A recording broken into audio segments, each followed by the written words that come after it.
Chapter 75. Yang Chendong did not stop her. Although he could not be Lady Shui's master, he had still taught her, so it was only right for her to bow to him. After bowing, she saw that it was noon and knew that Dong Shui was probably going to eat. Not daring to disturb him, she happily left the Yang clan manor with her maid Xiao Wei. Not long after they left, news came from the capital. Tonight, the 100 Flowers Hall of the Red Light District would be performing 2 new songs. They would only be sung once, so there were not many chances, so please make good use of them. The moment this news came out, many young masters who believed themselves to be elegant began to make arrangements with the young master to attend 100 Flowers Hall that night. Putting aside how lively the city had become, in the Yang clan manor, as Xiaoyin ate the delicious food that each shower had made, she softly asked Yang Chendong, "Young master, didn't you say that you wanted to take Lady Shui and Lady Xiang for your own use? You said that they were both talents, so why didn't you say a single word about them?" Yang Chendong ate the food in his mouth as he shook his head and said, "Haste makes waste. If I act now, it will inevitably make people think that this young master is taking advantage of the situation. Let's wait. Fortunately, there is still time."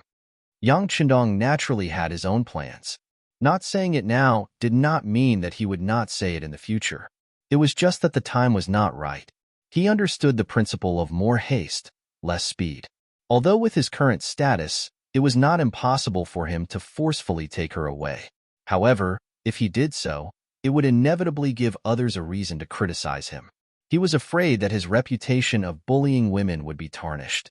This was not something that he wanted to see. In comparison, Yang Chendong preferred the feeling of success when the conditions were right. But before that, he still had many other things to do. For example, there was one thing that he needed Xiaoyin to do. How about the young master arrange something for you?" Upon hearing that there was something to do, Xiaoyin hurriedly put down her bowl and chopsticks, an excited look on her face. "What is it? It's not difficult. I just want to make a trip to the capital and find some children between the ages of 14 and 18. Both men and women are fine. 50 of each. They must have good looks, good figures, and must be as tall as possible. Then, we will hire all of them, sign a 3-year contract, and bring them back to the manor." Yang Chendong also put down his bowl and chopsticks, thinking of another plan, and said with a smile. Yang Chendong was about to start looking for the Immortal Abode's attendants. A total of 100 people were prepared.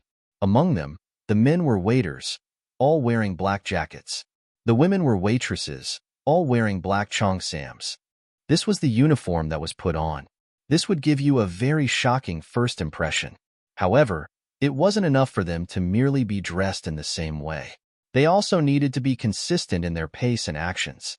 In addition, they also needed to have a deep understanding of the Immortal Abode's range of experience. If a guest were to ask them about something they didn't understand, they would know how to explain it and what to do next. The matter of the clothes was easy to resolve. Long before he left Crimson City, the head of the garment factory, Zhou Hua, had already made the clothes according to his request. Now, they were all in the Yang family village. However, it took a lot of time to develop their physical qualities. For this reason, when Yang Chendong handed the task to Xiaoyin, he especially emphasized, "Don't be afraid of spending money. As long as someone is willing to work for us, we will give them 2 taels of silver per month. However, you must also tell them that those who can endure hardship and can read are priority. If someone can't take it and wants to leave, not only will they not receive a single cent, they will also have to pay us to make up for their losses." Yang Chendong didn't really want their money. With Crimson City as their base of operations, Kaohsiung and the others had already taken control of the entire region of the sea. Anyone who wanted to pass by would either have their goods stolen or would have to pay an extremely heavy price before being allowed to pass. This caused a large amount of money to flow in from the sea. Yang Chendong didn't lack money. Not to mention, once the Immortal Abode opened for business, it would definitely make a lot of money. 2 taels of silver per person per month really wasn't much. Of course, this so-called not much also depended on who it was compared to. Ordinary citizens, especially children in their teens, would definitely have very few opportunities to earn that much money. In fact, they might not even have the chance to do so. Yang Chendong only had Xiaoyin do this because he understood the situation. Yang Chenong also believed that with Xiaoying's personality, she would definitely do a good job. Moreover, anyone who could catch her eye shouldn't be too bad. After all, she had followed him for such a long time. She didn't have much else, but when it came to experience, few people could compare to her. After sending Xiaoying out of the Yang clan manor, he arranged for Qiu Vi and Yang Wu to protect her. At the same time, Qiu Vi and a group of guards also left the manor. With his reputation as Yang Qindong, the chances of anything happening were extremely low. Zhe Qindong turned around and entered his study. His figure flickered as he reappeared in the large warehouse. As soon as he entered the warehouse, Yang Qindong headed for the club. There was a television and a video player there, as well as the complete Yizhong Tian analysis of the Three Kingdoms. He had come here to study. He wanted to make a Yang Qindong analysis of the Three Kingdoms. It took Yang Qindong 4 hours to come out of the study room. When the sun was about to set, Yang Qindong walked out. He saw Tiger's mane waiting for him. The young master's study couldn't be entered unless there was something important. Moreover, when entering, one had to first pull on the doorbell, a so-called drawstring device. Once one pulled on the doorbell, one would be able to hear the sound from the inside. Only after obtaining permission could one enter. This was Yang Qindong's requirement for everyone around him. Even Xiaoying and Tiger's mane weren't allowed to break this rule. This was also a habit that Yang Qindong had instilled in everyone. This way, when he needed to enter the large warehouse, he didn't have to worry about someone suddenly appearing outside to disturb him. When he saw Tiger's mane waiting for him outside with a calm expression, he knew that there was nothing urgent. As Yang Qindong walked over, he asked Tiger's mane, "Has everything been taken care of?" "It's been taken care of. All the fifth-rank officials in the capital, including the Duke's estates, Marquis estates, Count's estates, and even the Imperial Palace, have been sent over according to the number that was previously agreed upon," Tiger's mane respectfully replied. "Very good. Is there anyone who doesn't accept them?" "There isn't." Tiger's mane pondered for a moment.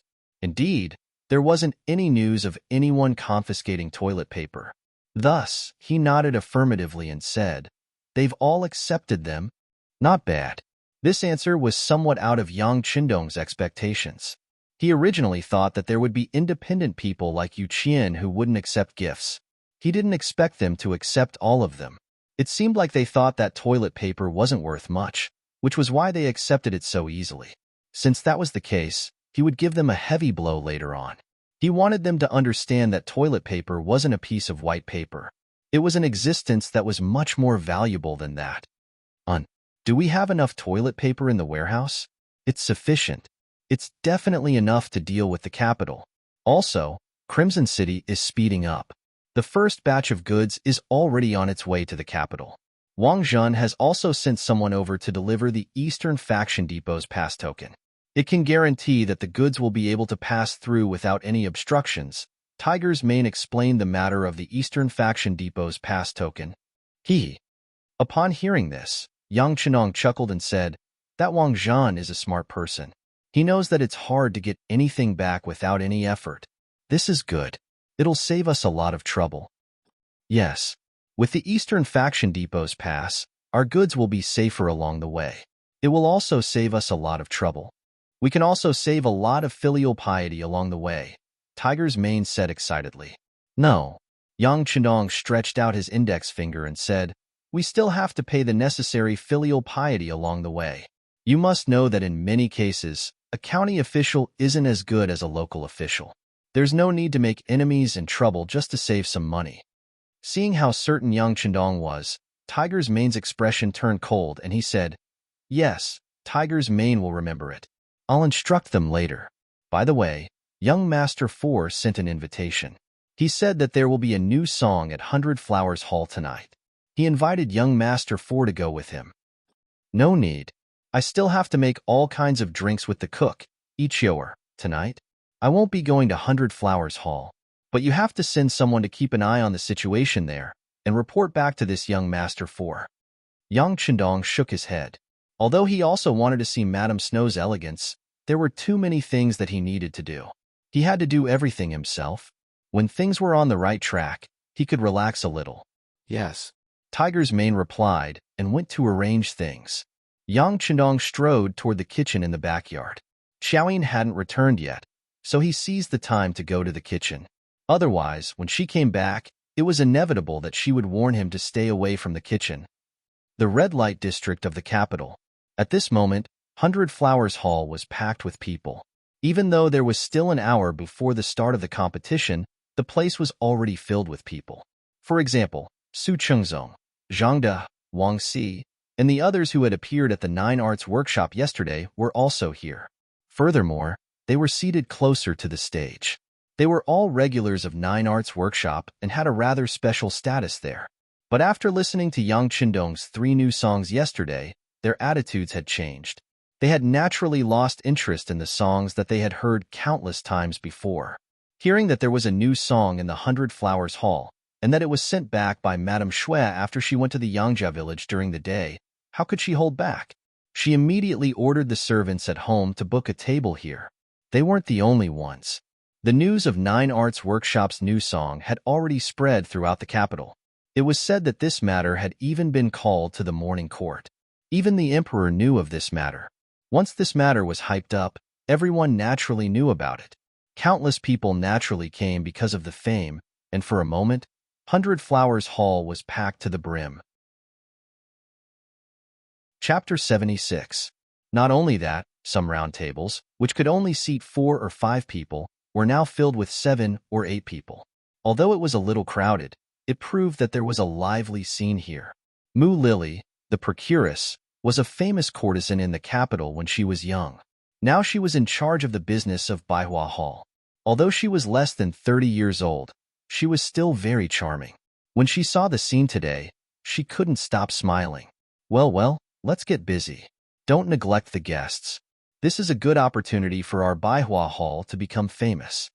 Mu Lily's eyes were almost narrowed into slits. She walked in the hall and greeted the guests warmly. She was afraid that she would be impolite and cause trouble because there were too many people. However, Mu Lily obviously thought too much. Today, everyone was here for the new song. At least, before they heard the new song, no one would casually cause trouble. This also made it so that although the number of people in the hall was several times more than usual, the order was not disrupted. After the performance, Madame Shui was still practicing. After all, she had only sung during the day. It was indeed a little hasty for her to perform at night. Moreover, there were so many guests today. What if she screwed up? What would she do? Wouldn't those nobles tear down 100 Flowers Hall? She had been on the stage many times, but she didn't know why she was so nervous today. She remembered that when she went on the stage for the first time, she was as nervous as she was now. Miss, you don't have to be so nervous. Although I have just learned this song, other than Dong Shui, no one else knows what the original song is like. On the other hand, Xiao Wei was thinking of ways to comfort her young miss. Xiao Wei's words made sense, but Madame Shui still shook her head stubbornly. No, I have to live up to Dong Shui's trust. By the way, Xiao Wei, is Dong Shui here tonight? Xiao Wei wanted to lie to her miss, who was full of expectation. However, she knew that she could not lie to her miss when she went on the stage. She shook her head reluctantly. Dong Shui didn't come. He didn't come? Obviously, Madame Shui was somewhat disappointed. Judging from the way Dong Shui looked at her during the day, he should still like her. At the very least, he admired her. If that was the case, why couldn't he come to 100 Flowers Hall today when he could go to Nine Arts Workshop yesterday? Seeing that her young miss was in low spirits, Xiao Wei was afraid that something bad would happen. She quickly added, I've sent someone to check. Dong Shui didn't go to Ju Arts Workshop today. Perhaps this was the only good news. At least it proved that Yang Qindong was not biased. I see. Sure enough, Madame Snow's expression became much better after hearing that. As a woman in the entertainment field, perhaps her competitive nature was stronger. When she heard that Dong Shui didn't go anywhere, her mood became much better. The guests at the front desk did not know what was going on backstage, nor did they know that the heart of their goddess, who had always wanted to get close to her, had already flown out of the venue and was no longer with the guests. Time passed little by little, and it was getting closer and closer to the start of the show. The geisha, who was warming up the scene, had already gone up the stage. However, both the performers and the audience were obviously absent-minded. They were all waiting for the 2 new songs to come on the stage.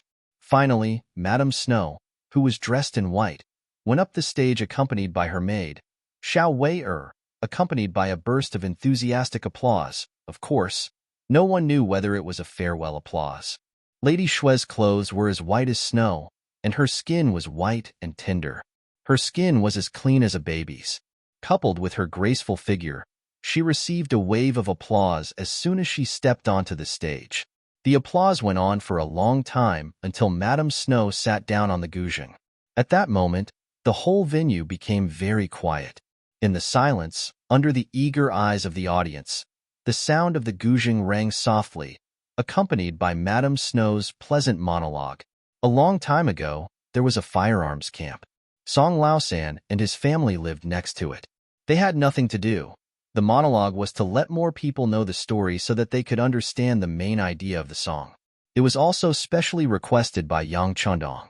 At least, the monologue was still needed before the song became a hit.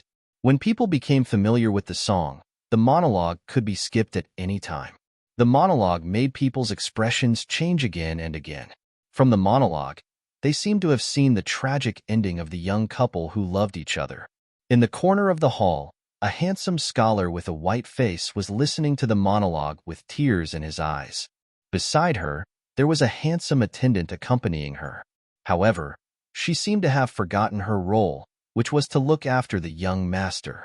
At this moment, her eyes were also filled with tears. She was like a dam that was about to burst, and the rain could pour down at any time. Little Qing, how do you think he came up with such a tragic story? Is Little Six really referring to himself? Did he really have such an unforgettable love when he was young? The seated young master gently wiped away the tears that were about to flow out and asked the attendant standing beside him, "Little master, I don't know." The attendant shook her head and said in a choked voice. In the hall, many people were moved and affected by the story, but none of them shed tears like the two girls. The situation here was naturally noticed by the diners at the surrounding tables. Some people naturally looked over. Lower your head. Noticing that some people were looking at her table, the young master quickly lowered her head, and so did the attendant who accompanied her. The two girls reacted quickly. In addition, the place was a little remote and the light was dim, so the others could not see what was going on. Then, they all turned back to the stage. Sensing that other people were not looking at them, the master and the attendant looked up and made faces at each other. It was also at this moment that their mischievous nature was revealed. If Lord Hu Zhongning was here, he would definitely be shocked to discover that these two so-called young masters and errand boys were actually his precious daughter, Hu Yin, and her personal maid, Xiao Qing. They came here naturally because they heard that Baihua Hall was going to sing a new song at night. They also knew that Madame Shui had just returned from Yangjia village during the day, which made them even more curious. After some discussion, they decided to come here in person to see what Madame Shui looked like. Let's see if this new song is really as good as the rumors outside say, that it can really make people unforgettable, and has the effect of making people feel relaxed and happy. The tip of the peach leaf is sharp, and the willow leaf is holding up the sky. Lord Ming in his position, listen to me carefully. After the narration, the song officially began. With Madame Shui's beautiful voice, a refreshing song entered people's ears, which made people feel comfortable and comfortable. Unlike Yang Qindong's voice, Madame Shui's voice seemed to be sadder. Even Su Chengzong, Zhang De, Wang Si, and Yang Yang had the same feeling. There was a beginning and an end. When the song came to an end, there was silence in the field at first. Then, there was an earth-shattering applause. It seemed to form a heat wave, which was about to melt Madame Shui on the platform. "Thank you." Seeing the effect, Madame Shui stood up and said, "Greetings to everyone." Then she slowly sat down and put her slender fingers on the zither. The tune of "Wishing People Forever" began to reverberate in the Hall of Blossoms. People were first attracted by the clean tone of the song. Before long, Madame Shui's beautiful voice rang out. "When will the moon be bright?" With a cup of wine in my hand, I asked the sky, "I wonder what year it is in the heavenly palace." Juart's workshop. It was not as lively as yesterday. In fact, it was even quieter than before. Although Madame Shui's name had been hung outside the Juart's workshop today, and it did attract some young master and child masters. Their status could not be compared with that of the guests in Baihua Hall.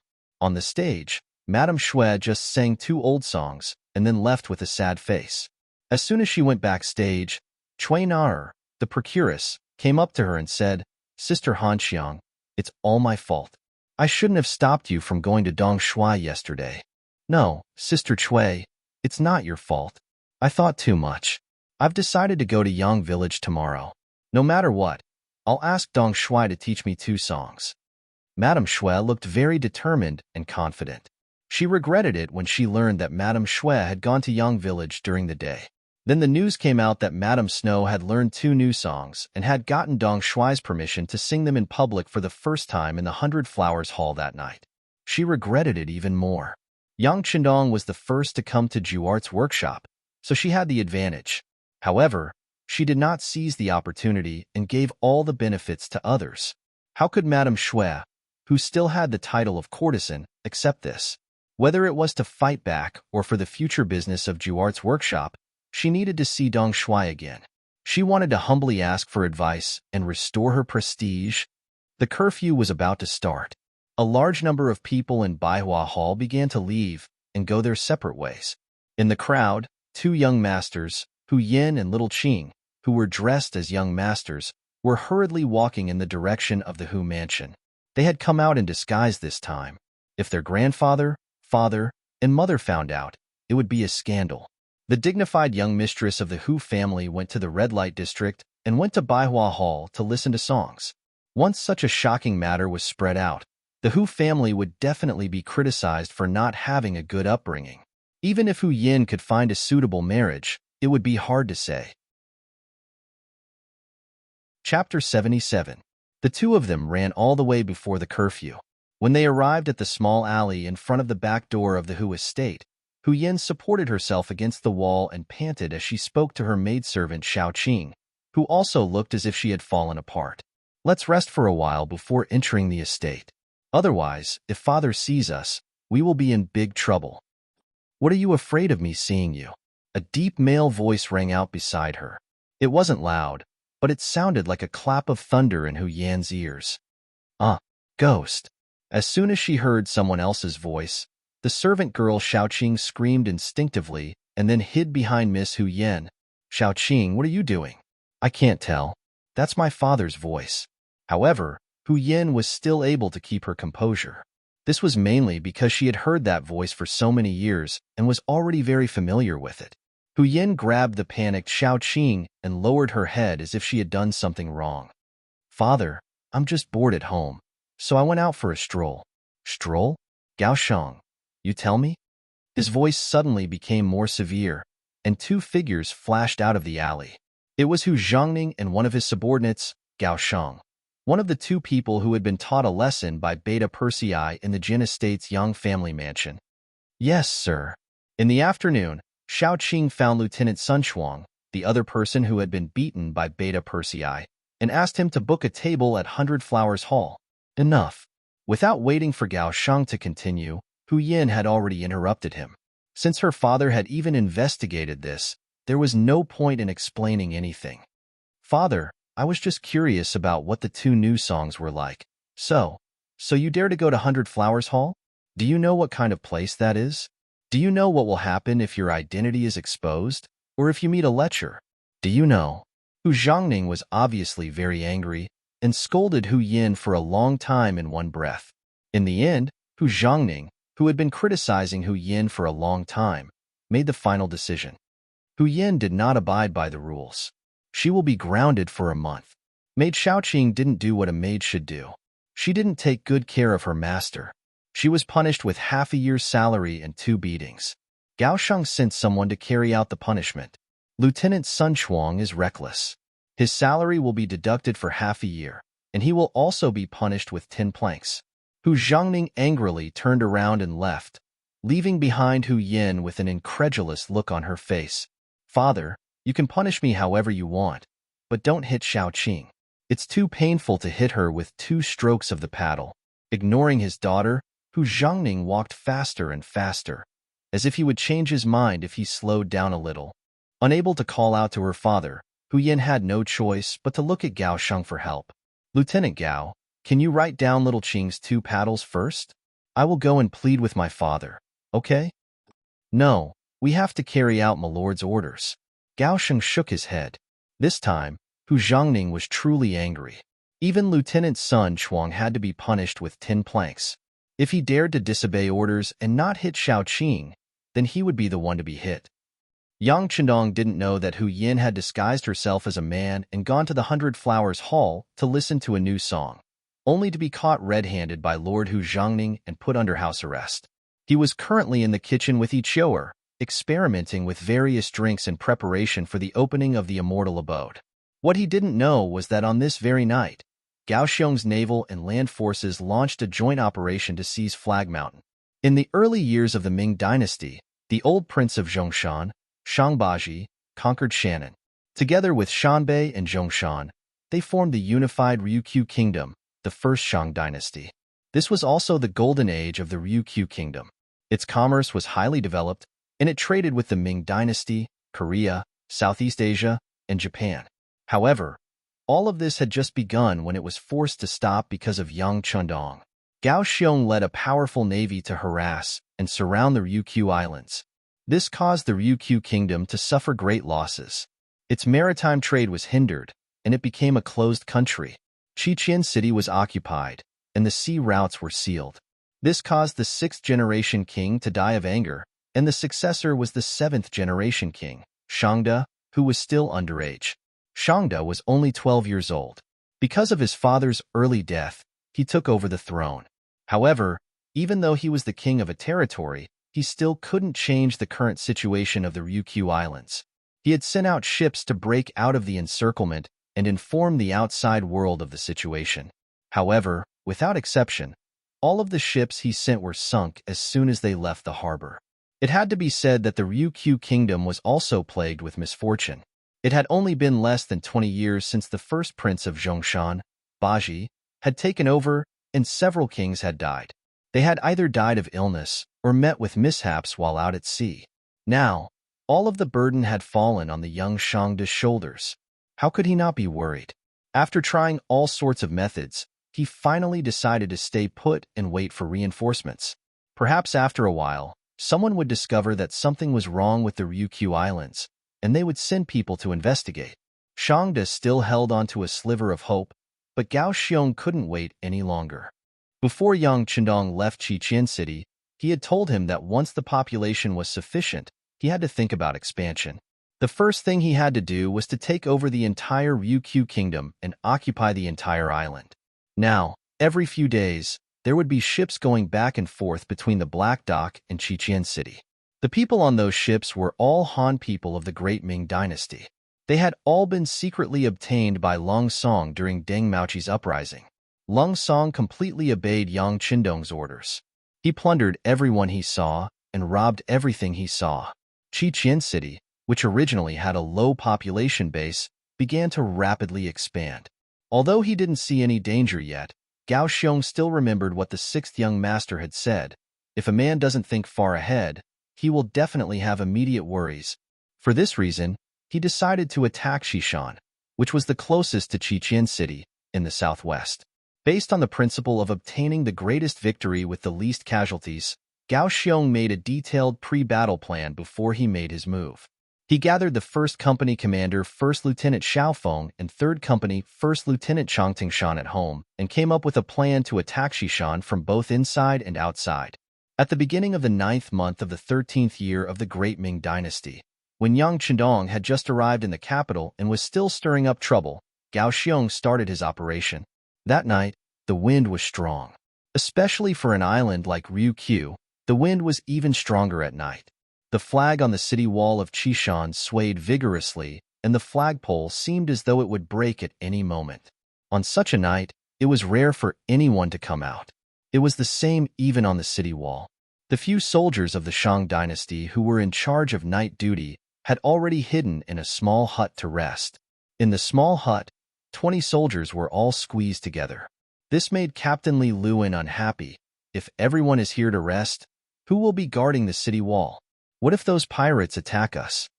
Captain, don't worry too much.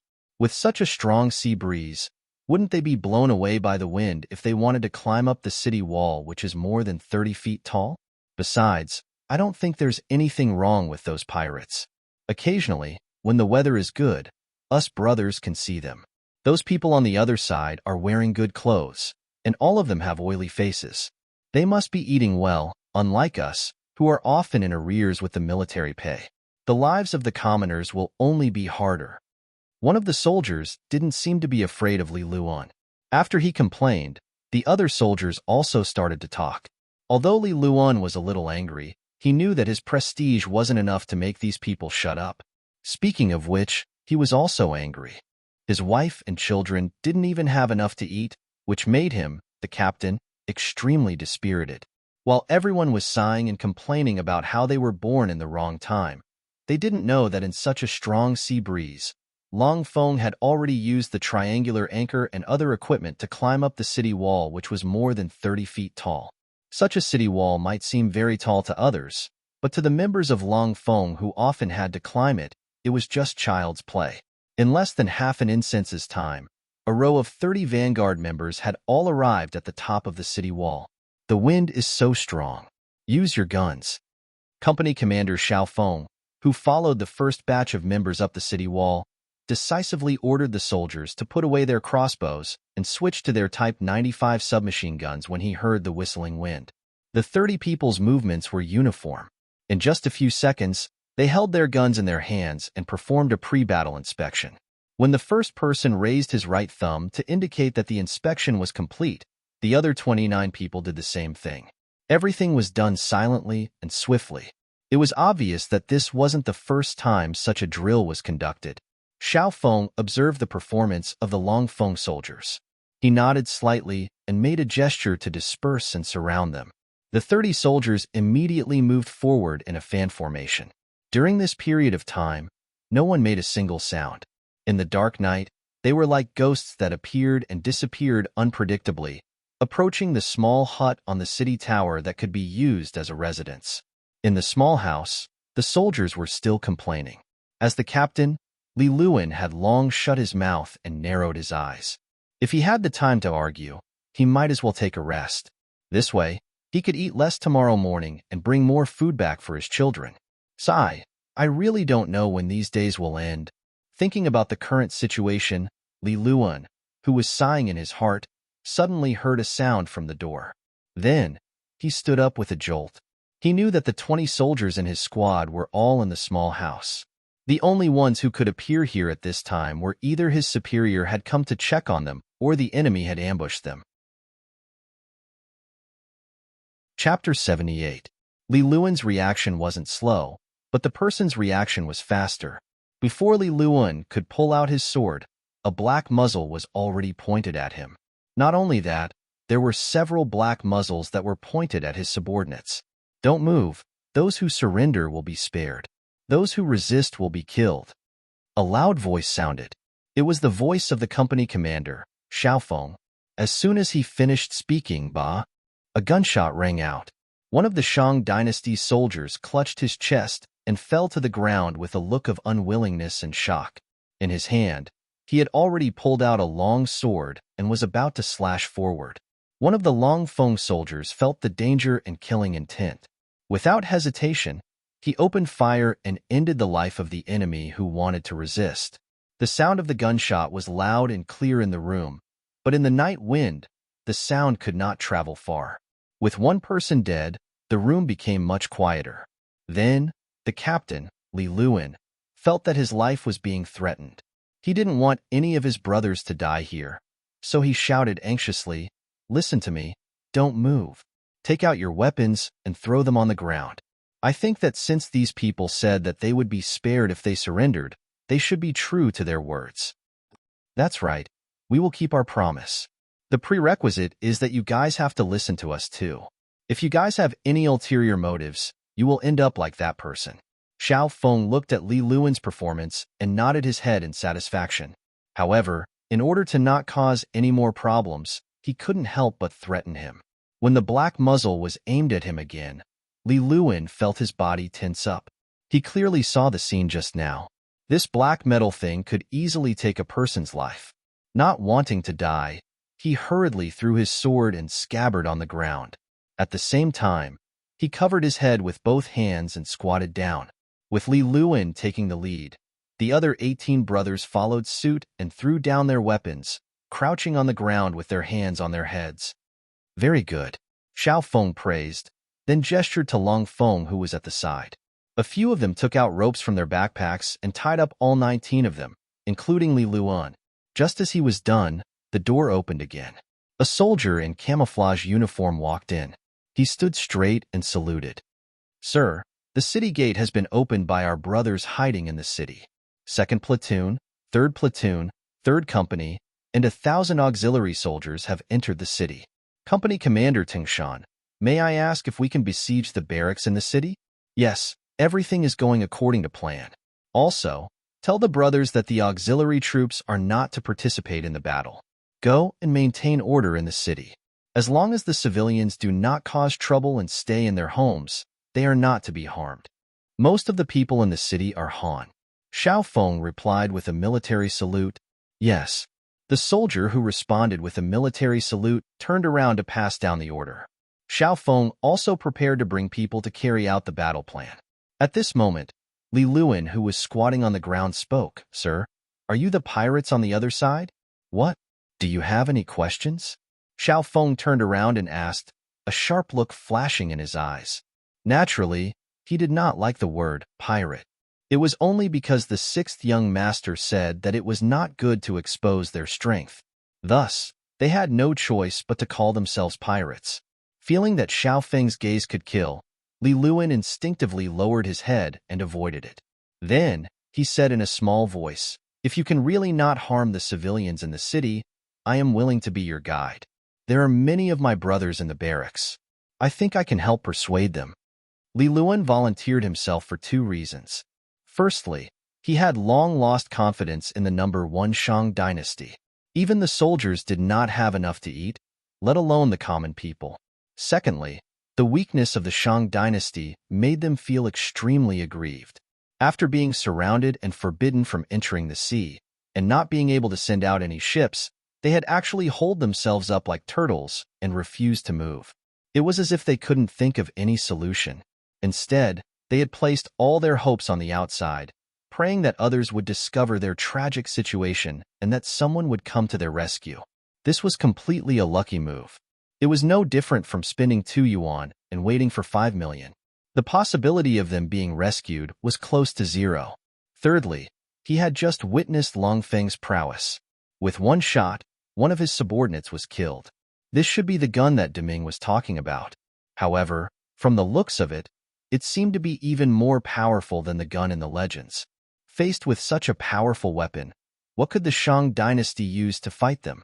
Fourthly, although he did not have much contact with them, he had heard some things about these pirates since he was guarding Qishan, which was the closest place to Qiqian City. They were completely different from other pirates. They did not bully civilians. When they robbed, they only robbed boats and people. However, they did not kill civilians or merchants. With all these knowledge and after seeing Long Feng's mental state, Li Luan had the idea of helping them. Not only could he redeem himself, he might even be able to save more of his brothers in the barracks. Li Luan's volunteering naturally made Xiao Feng overjoyed.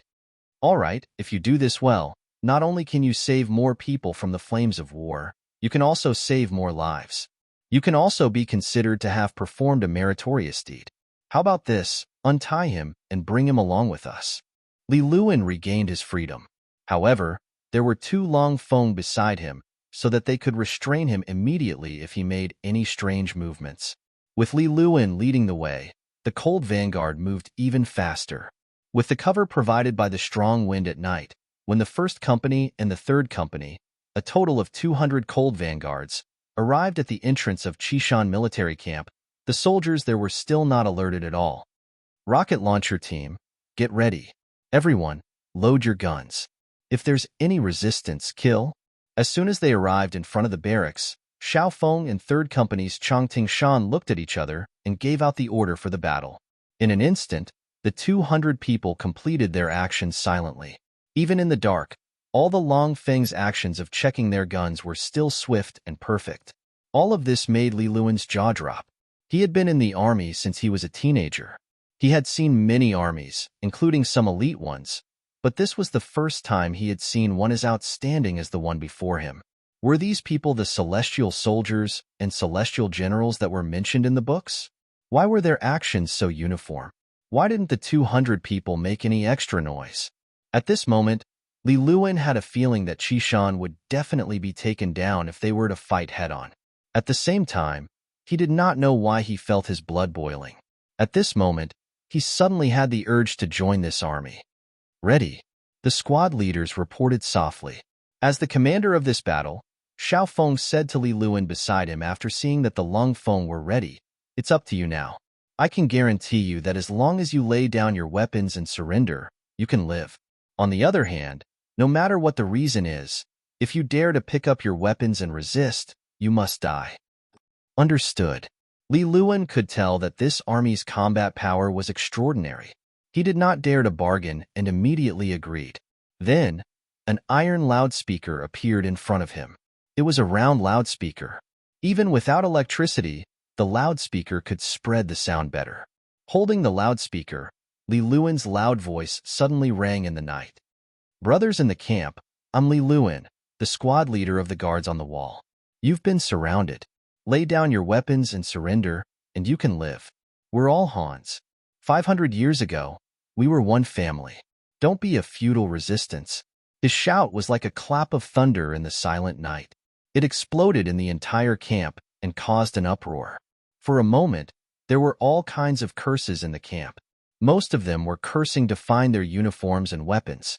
The cursing continued for about half a quarter of an hour before it slowly subsided. Then, in the dark, a 100-man squad crept toward the wooden fence. It seemed like they wanted to use their advantage of being more familiar with the terrain to launch a counterattack. Ready the rocket launcher. Target the wooden fence. Fire. Xiao Feng had already seen the enemy's every move with his night vision goggles. Night battles were a part of Long Feng's training. Because of proper nutrition, the ordinary soldiers did not suffer from night blindness. At this moment, they could clearly see the enemy's actions in the opposite camp. The commander gave the order, and immediately, 2 rocket launchers with powerful flames shot forward. After 5 seconds, they slammed into the wooden fence that could block the impact of manpower and horsepower. Immediately, flames soared into the sky, and the sound was like thunder. The rocket launcher was a type of infantry anti-tank and siege weapon. It was light and had a short range. At the same time, it could be fired in a straight line, upward, or downward direction. It had a variety of attack methods that were perfect for close-range sieges. The 2 rocket launchers were fired and instantly destroyed the main gate of the camp. The powerful flames and explosive force scared the 100-man vanguard soldiers who wanted to sneak out of the camp. What is this? Is this the wrath of the heavens? This must be the punishment of the heavens. After seeing such powerful firepower, the 100-man vanguard's morale immediately collapsed. In the face of the unknown, humans naturally had a kind of fear, not to mention that it had such great power. Li Luan looked at everything in front of him in a daze. When he saw such powerful firearms, he knew that the soldiers of Qishan's camp had been defeated. He only hesitated for a few seconds before he shouted again, "Brothers, I'm Li Luan. You should have seen the power of these firearms. If you don't want to die, throw down your weapons and surrender. Your families are still waiting for us to return safely in the city." Chapter 79. Under Li Luan's persuasion and the powerful impact of the rocket launcher, some of the smarter soldiers finally realized that they weren't strong enough. The first person threw his weapon to the ground. Then, like a contagious disease, there was a second person, a third person. The frightened soldiers of Qishan threw down the weapons in their hands one by one, and then walked out of the military camp in groups. They covered their heads and walked out of the military camp. The entire battle had ended so simply without firing a single shot or firing a single cannon. Of course, this was because of the deterrence of the powerful weapons. However, more importantly, it was because the soldiers of Qishan already had a grudge against the Shang dynasty. They didn't have enough to eat and couldn't wear clothes. Such an army had long lost their morale. How could they be counted on to win the battle? From Li Luan's words, the Qishan military camp had more than 2,000 soldiers. Xiao Feng ordered the auxiliary soldiers who had already entered the city to maintain law in order to take in the captives. At the same time, Qishan city was sealed. Only people were allowed to enter and not leave. The entire city was checked overnight. If there were any dangerous people, they would be killed. However, at the same time, the soldiers were not allowed to harass the commoners. If they were caught, they would be dealt with according to military law. After occupying the city, there had been countless military exercises to maintain peace. Putting them in Qishan city was just turning the exercises into actual battles. However, the soldiers of Langfeng who had made all kinds of preparations were still very familiar with it. In just a few hours, Qishan city's law and order were restored. There were even some courageous commoners who dared to appear in the morning market to continue trading. When the sun rose, a new 5-starred red flag was placed on the city walls of Qishan city. This meant that from this moment onwards, this place was under Yang Qindong's control. Get someone to inform Captain Gao Xiong of this news. Then pass it on to the 6th young master. At the same time, all platoon leaders and squad leaders will have a meeting to review the battle and point out their own shortcomings. Xiao Feng followed Yang Qindong's training and carried out his work with the mindset that there must be a conclusion after the battle. In conclusion, it was a method that could allow people to grow and become stronger quickly. Reality also proved that a big summary after a big battle and a small summary after a small battle could expose more potential problems and point out the correct direction to fight the next battle. In the palace hall, the officials had already arrived at the morning court. Because the emperor had not arrived yet, the officials gathered in 2s and 3s to chat. "Lordly, did you receive young Shima's gift yesterday?" A voice that was not too abrupt came from the crowd. In fact, he was already used to such conversations before every morning court session. "Lord Zhang, what kind of gift is that? Isn't it just toilet paper?" Lord Li shook his head lightly, as if Lord Zhang was making a fuss over nothing. "Hey, there are many ways to use that. If I'm not wrong, you definitely haven't used that thing." Lord Zhang said with a mysterious expression. "Am I useless? Did you use it?" Lord Li's curiosity was piqued by Lord Zhang's words. "Of course, it's all thanks to my wife. When it was delivered, her stomach was not feeling well, so she took it and used it. When she came back, she told you about the wonderful effects of this thing. It was really comfortable and very soft. I didn't believe it, so I used it once. Haha, I decided that after that, I'll always use this toilet paper. Not only that, when I'm done with court, I'll send someone to the Yang clan manor to find a Yangxian horse and get some more," Lord Zhang said as if he had benefited from this experience. It wasn't just Lord Zhang in court. Lord Wang, Lord Sun, Lord Zhou, Lord Wu, and the other officials had all used this benefit and knew of its benefits. The officials who didn't think much of it before were all intrigued by the words of these people. They all decided to go back to their mansions to see what the toilet paper was. They wanted to see if it was better than the wood and bamboo pieces that they usually used. Because of Yang Qindong, the toilet bowl had been introduced first, and the majority of officials in the capital had already started using it. Now, toilet paper had become a complementary product. Although it seemed unremarkable, it was truly the beginning of a new civilization. Not to mention what was said in the morning court. After the court was dismissed, most of the important officials hurried back to their residences. Not long after, the stewards of the various residences boarded their carriages and left the city, heading straight for the Yang clan manor 15 li south of the city. This was because the Yang clan manor had a large number of potatoes, and it was the only one in the Great Ming dynasty. For its safety, the Eastern faction guards and embroidered uniform guards took turns to guard the manor to prevent anyone from causing trouble. When the stewards of the various residences arrived, they were all blocked outside. Left with no choice, they could only pass the visiting cards from their family to Steward Yang Nung and explain their intentions. Regarding this, the new steward Yang Nung had already received instructions from the 6th young master. He cupped his fists and said to the stewards who came forward to ask for toilet paper, "I'm sorry, everyone. My 6th young master said that the toilet paper was shipped from the sea, and the production is limited. Previously, I took out the toilet paper because I thought that it would be better to share it with everyone. But now, I really don't have much left. If everyone really wants it, then wait until the Heavens Beyond trading firm opens for business and buy it there. Yang Nung had a smile on his face. As the saying goes, a slap doesn't hit a smiling face.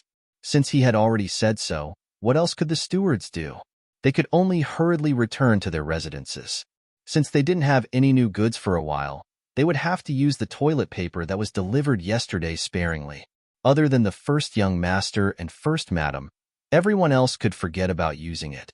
Of course, there were also some officials who thought that Yang Chendong was too stingy. It was just some unremarkable toilet paper, and he wanted to set up a trading firm that they had never heard of to sell it. How much money could that thing be worth? Could he earn back the capital by opening a shop for it? These people's thoughts weren't wrong. After all, toilet paper wasn't something that could be put on the table. Moreover, it wasn't like they couldn't do without it. In the past, when there was no such thing, shouldn't everyone still do what they should do? For something like this, if it was sold at a high price, there probably wouldn't be many people who would buy it. However, if it was sold at a low price, they probably wouldn't even be able to earn back the rent for the shop. That was the normal way of thinking, but how could the people of this era guess what was going on in Yang Chendong's mind? If you said that toilet paper wasn't worth much, there was nothing wrong with that. However, Yang Chendong firmly believed that once people were used to it, they wouldn't be able to adapt to it if you asked them to use wood or bamboo. More importantly, he intended to use hunger marketing to sell it, which meant that he would sell it at a fixed amount a day, based on the idea that the rarer something was, the more valuable it would be. Once the supply exceeded the demand, the price would naturally rise. When that time came, if other adults used toilet paper, would you still have the nerve to use bamboo? Even if the price was slightly higher, there would still be many people who would rush to buy it. The capital was not like any other place. There were many rich people here, and even more people with authority. Even if the price of toilet paper was a little more expensive, it was still completely acceptable. This would become one of Yang Chendong's tools for making money. Although he couldn't make a huge profit, he would win in the long run. Who residence? Little Qing was lying on a wooden bed with a painful expression. The 2 hits on her buttocks made her feel as if she was about to die. Little Qing, how do you feel? Does it hurt? With a face full of tears, Hu Yin at this moment made people truly understand what it meant to say that women were made of water. Ever since they returned to the courtyard last night and little Qing was beaten twice, she had been crying non-stop. Even after a night had passed, her tears still flowed out uncontrollably. She really didn't know where her tears came from. Miss, don't cry. Your eyes are swollen. It's so ugly. Resisting the pain on her, but little Qing, who felt sorry for Hu Yin, squeezed out a smile and said, the miss was the master, and the maid was the servant.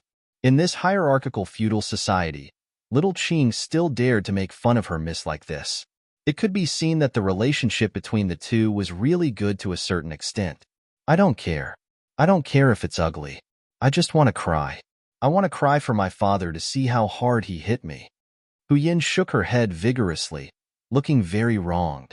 But miss, the Lord has already hit me. It's useless even if you cry. It's better to find some medicine for little Qing to apply to the wound. Little Qing shook her head helplessly. Her miss was really cute at this time, but her butt was really painful. Do I need to apply medicine? Little Qing, is it very painful? Don't worry, I'll go out and find medicine. Hu Yin also got up at this moment, then wiped the tears on the corner of her eyes with her sleeve, and then strode out of the room. Outside the Mrs. Courtyard, Hu Zhangning gave Hu Yin a confinement order, and Lieutenant Gao Sheng was guarding here. When she came out, she just saw Gao Sheng dressed in a brocade guard uniform, and Hu Yin was angry. She thought that it was this person who complained and caused her, little Qing, and Lieutenant Sun Chuang to suffer. Mississippi, as soon as he saw Hu Yin come out, Gao Sheng straightened his chest and greeted her. Although he knew that what he did was arranged by the Lord, it was a fact that he had offended the miss. As soon as Hu Yin walked to the front of the courtyard, she deliberately pretended to be very angry and looked at Gao Sheng. But perhaps this gaze was too weak. Gao Sheng's expression did not change, and he still looked neither servile nor overbearing. Do you have injury medicine? Hu Yin, who wanted to be angry and ignore Gao Sheng, soon couldn't bear it. Thinking of little Qing who was in pain in the room, she had to lower her head. Yes. Hearing that she was not going to question him, but wanted injury medicine, Gao Sheng immediately took out a porcelain bottle from his arms and handed it over. Use the amount of medicine to cover the wound 3 times a day. Chapter 80. Reaching out to take the porcelain bottle, Hu Yin angrily turned around and left without even saying a word of thanks. Gao Sheng seemed to be used to being treated like this. He just smiled and stood there again. At this time, a cough suddenly sounded behind him. He turned around vigilantly. After seeing the person, he hurriedly bowed respectfully and said, "Sir, why did Miss look for you just now?" The person who came was Hu Zhongning. At this time, he had a constipated expression. After the morning court, he was called by his mother, Hu Yushi, to find a way to get some toilet paper. At this moment, Hu Zhongning was stumped. It turned out that after the Yang family sent the toilet paper yesterday, Hu Wangshi, who was in charge of the backyard, was going to put it in the family's warehouse. However, Hu Yin, who was rushing over, took it away. Then she used it, and the effect was really good. She gave the rest of the things to her mother and grandmother, Hu Yushi. With the recommendation of her granddaughter, Hu Yushi had people verify the magical effect of this thing. Then, she sent the rest of the toilet paper to her relatives in the city. This was also the old lady's style of doing things. Perhaps because of her humble background, Hu Yushi had always valued her relatives very much. Once there was something good, she would immediately send it over. The toilet paper was the same. Except for a small packet, the rest were sent away. Hu Yin came back from the morning court and asked the old lady about the toilet paper. The old lady, who had no stock, had to give the task to her son. She also said that she wanted to get some more. There were still some relatives who had not shared it. In Hu Yushi's eyes, her son was the guardian of the genie guards. There was nothing that could be difficult for him. After Hu Zhongning received the task, he was not in a hurry. He sent the housekeeper of the house to the Yang family village 15 miles south of the city to ask for it. Unexpectedly, he returned empty-handed. According to the housekeeper, not only the Hu family, but many ministers in the court also sent their housekeepers, but they did not bring back a packet of toilet paper.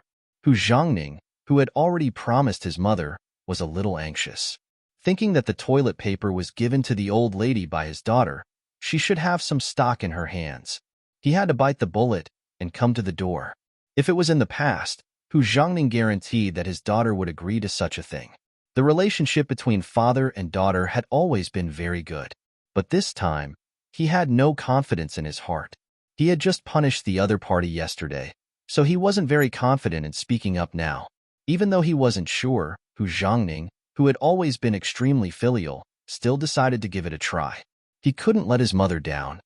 While Hu Zhongning was still thinking about what to say, Gao Sheng, who was standing in front of him, had already answered, "Sir, Miss asked me for injury medicine." Injury medicine? Was little Qing seriously injured? It's just 2 military rods, Hu Zhongning said nonchalantly. When Gao Sheng heard this, he couldn't help but think in his heart. 2 strikes from the military rod might not be much to a soldier, but for Xiao Qing, who had tender skin and was greatly cared for by the young miss, that was already a very heavy punishment. He thought this in his heart, but he could not say it out loud. He could only say with a serious expression, "This is the first time that Maid Xiaoqing has been beaten by the military." In addition, these 2 beatings were not exaggerated at all. It is inevitable that she will be injured. What? Was there no water at all? I say, you are also right. She is a maid, not a thick-skinned soldier like you. How can she be treated equally? Hu Zhongning pretended to be very angry and reprimanded Gao Sheng. Then he said casually, "Okay, I will go in and take a look." He strode into the young miss courtyard. Looking at Hu Zhongning's departing figure, Gao Sheng was stunned in place. How could he not be treated equally? If these 2 beatings were exaggerated and didn't hurt or itch, he was afraid that when he returned, he would be accused of favoritism. This job was really not easy to do. Hu Zhongning strode into Hu Yan's courtyard. Before he even entered, he called out loudly, "Is Yin here? Father is coming in." As soon as he shouted, Hu Yin, whose face was still filled with anger, had already walked out of the main door. "Of course your daughter is here. Where can a grounded person go? Haha. Hu Zhangning smiled awkwardly when he heard the obvious hidden meaning in her words. Then he stretched his neck and glanced into the room. Is your maid Xiaoqing all right? All right? She won't die for the time being. Hu Yan's answer was still cold. This time, she was really disappointed in her father. It was true that she had done something wrong, and she deserved to be grounded. However, he shouldn't have hit little Qing so hard. There was a lot of blood on her butt. She cried for the whole night and was still in a trance at this time.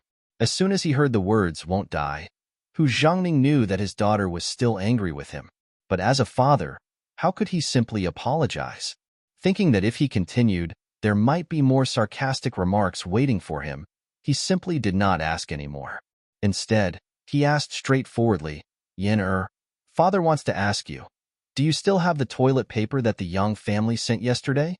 If it were any other time, Hu Yin would definitely ask why, but now she was angry and turned around to leave without thinking. After a while, when she came back, she put a small packet of untouched toilet paper into Hu Zhangning's hand. Don't tell me there's only this much? Looking at the packet in his hand, Hu Zhangning felt that things were going to be bad. Daughter kept a total of 2 small packets and gave the rest to mother and grandmother. What? Father, are you going to take that half packet too? Hu Yin was really angry at this time. She thought that this was simply her father taking revenge on her. Because she made him angry, now he didn't even let her use the toilet paper and wanted to give it all away. Hu Zhangning heard the resentment in his daughter's voice and knew that if he didn't explain, it was likely to become a knot between the father and daughter. So he explained the matter again. It's not that father wants it, but Yin knows your grandmother. Whenever she has something good, she must give it to her relatives. See, when the toilet paper came, she gave it all away, but it was still not enough. So she called father and asked me to think of a way. But the housekeeper of the house went to Yangjia village.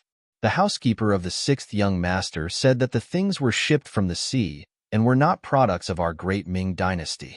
Now he doesn't have any stock in his hands. If he wants it, he can wait until the Heavens Beyond Trading Company opens and buy it there. But your grandmother is an impatient person. How can she wait for so long? After saying this, Hu Zhangning spread his hands, indicating that he was helpless. Originally, Hu Yin was prepared to ignore her father, but when the matter involved Yang Chendong, she forgot the decision in her heart. The 6th young master doesn't have it? If not, why did he give it to every family yesterday? This doesn't make sense. Yes, if you say that the 6th young master doesn't have it at all, no one will believe it. But thinking about it, there shouldn't be much left, so it should be true. Otherwise, he wouldn't have embarrassed so many officials. But since he did this, the idea of getting the toilet paper from there is very small. Hu Zhangning said as he shook his head. After hearing her father's analysis, Hu Yin didn't have the same opinion. Instead, she said seriously, since the 6th young master has it, as long as the people sent out are suitable, they can definitely get some. Why don't I go? She had always wanted to see what Yang Chendong looked like, but she didn't have the chance. Wasn't now the right time? She was going to get toilet paper for her grandmother, which was a show of filial piety. Even if others knew, they couldn't blame her. Originally, Hu Zhangning was still worried about this matter. His identity as a butler was not easy to use. Did he have to go personally? If he wanted to come, it would be fine, but if he didn't, wouldn't he lose face? Hu Zhangning really didn't have a better way to deal with Yang Chendong. He had just made a great contribution, and the potatoes hadn't ripened yet. Who could force him to do things? Using martial arts to subdue people, how powerful was that young heir beside him? He was definitely not a match for him. If he couldn't do it, Hu Zhangning had no other way. But now that he heard that his daughter was going personally, his eyes lit up. Yes, his daughter was a child. It would be best if she came, but even if she didn't, it wouldn't be a big deal. But the only thing was that his daughter wasn't married yet. If word got out that she was so ostentatious, it would be bad for her reputation. Hu Zhangning didn't reject her immediately. Instead, he looked like he was deep in thought, which made Hu Yin see hope. Father, just let me go. I promise that after I go, as long as there is a little bit of toilet paper left in Yangjia village, I will get it for you. Oh, right, I won't go alone. I'll ask Sister Yang Qi to go with me as a companion. I think outsiders won't be able to say anything. Sister Yang Qi, are you talking about Yang Duo heir who married Wang Go? Hu Zhangning immediately mentioned the situation of the Yang family's seventh sister. In the past, Hu Zhangning wouldn't have known about a daughter of the Yang family. But ever since Yang Chendong appeared, Yang Duo heir had become a celebrity and a woman that everyone knew. Yes, it's her, Hu Yin said proudly. Yang Duo heir hasn't been to the Yang village yet? This time, it's only right for me to accompany her back. When the sixth young master sees his seventh sister and is happy, won't he give me whatever I want? Hu Yin said proudly, but in her heart, she was thinking that since it was her first time meeting Yang Chendong, she should at least bring some greeting gifts. So, she set her sights on Yang Duo heir.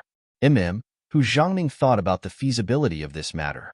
Indeed, with such a reason, Yang Chendong would have a good impression of her, and the chances of her getting toilet paper would increase a lot. But then his gaze fell on his daughter again, looking at her with a faint smile. Chapter 81. Hu Zhangning's gaze frightened Hu Yin. It was as if he had guessed what she was thinking. She blushed and didn't know what to say. Fortunately, Hu Zhangning spoke. All right, since that's the case, I'll send Gao Sheng to go with you. With him, Wang Go won't dare to not let them go. With Hu Zhangning's support, Hu Yin believed that she could bring Yang Duo to the Yang village. She was overjoyed and said, Father is the best. Father has always been the best person. But remember, you must bring back toilet paper this time. Don't be so happy that you forget about the important matter. Hu Zhangning decided to remind his daughter. If she really went to see the sixth young master and forgot about other things, then the gains would not make up for the losses. Yes, father, you can rest assured. Hu Yin patted her towering chest and promised. Then, she had a grin on her face. Hu Yin went to prepare and said goodbye to little Qing. It was a pity that she couldn't bring her to see the sixth young master for the first time. This made little Qing even sadder on the bed. In her heart, she even thought that the young miss was different. Hu Zhangning called Gao Sheng over and told him to cooperate with the young Mississippi. Then he thought to himself, a grown girl can't be kept at home. Yang Village. In the courtyard, 50 boys and girls were undergoing intensive training. According to Yang Chendong's requirements, they were all between 14 and 18 years old, and all of them had good figures. The girls were graceful and the boys were tall and straight. After praising Qiao Yin, he asked each Yoer to make a delicious meal for the 100 boys and girls, letting them fully experience the feeling of warmth. Then he took out the clothes that he had already prepared. When everyone changed into the new clothes, it was as if they had become different people. They were full of spirit and beauty. Not bad. You all have good external conditions, but this is not enough. But that's not enough. If you can't pass the next training, you'll still be eliminated. Do you understand? Yang Chendong stood in front of 100 people like a general who was called out on the battlefield. His voice was like a flood. Understood. The young boys and girls replied nervously. Here, they had new clothes to wear, and they could eat meat for every meal. Moreover, the dishes were very delicious. Every month, they would receive 2 taels of silver. This new life filled them with hope. After experiencing this wonderful feeling, they would not be willing to leave even if they were asked to. How could they not perform well? Yang Chendong's voice echoed throughout the backyard. Stand up straight, look straight ahead, and bend the corners of your mouth to a 45-degree angle. Keep smiling. Remember, the customer is God. You have to try your best to satisfy their needs. Their satisfaction is my satisfaction. Do you understand? Understood. The 100 people replied in unison. Young master, Tiger's mane suddenly appeared and half-knelt in front of Yang Chendong. Seventh young mistress is here. Seventh sister? Yang Chendong's face showed a gentle expression. It was completely different from when he was lecturing the 100 people. Seventh sister is not an outsider. Invite her here. She might be in a better mood if she sees the children. Yes. Young master, Miss Yang has been waiting outside the manor for 4 hours. What do you think? Tiger's mane did not leave immediately. Instead, he lowered his head and continued to report. Tell her that I have something to do today. I'll see her another day. Yang Chendong waved his hand. Since Miss Yang was late to find out, she had to pay the price. After understanding young Qindong's intention, Tiger's mane stood up and left. Outside the manor, young Duo sat in the carriage with a gloomy face. She had a snow-white oval face and a pair of black eyes under her slender eyebrows. However, there was no light in her eyes. Instead, there was a hint of sadness. Once upon a time, young Duo was the apple of the Yang family's eye. Because she was the youngest daughter, she was doted on by her parents. When Yang Rong was studying in the study, he was willing to hold this youngest daughter in his arms. That was also the best time of Yang Duo's life. She never had anything to worry about. She could eat delicious food and wear the most beautiful clothes every day. However, everything changed with her father's death. After Yang Rong's death, Yang Duo only felt that the mountain she relied on collapsed. The world in her eyes also lost its former glory. It was as if the entire family changed at that moment. Her brothers and sisters were busy with their own things. Even her only mother had no time to care about other things because of her poor health. It was as if she was forced to grow up overnight. Yang Duo was no longer the little girl who was willing to joke. She became silent, until she grew up and married Wang Go. Although this marriage did not seem to be blessed by the Yang family, in Yang Duo's eyes, Wang Go was a man who relied on his own struggles to grow up. He should be better than her brothers and sisters who relied on their birth. He should know how to work hard and know how to cherish everything that was hard to come by. When they first got married, the days were barely passable. The relationship between husband and wife was harmonious, but as the influence of the Yang family weakened, her status in the Wang family also declined day by day. In addition, the things she knew were too few. So in the end, she was reduced to the point where the maids in the residence dared to give her a hard time and bully her.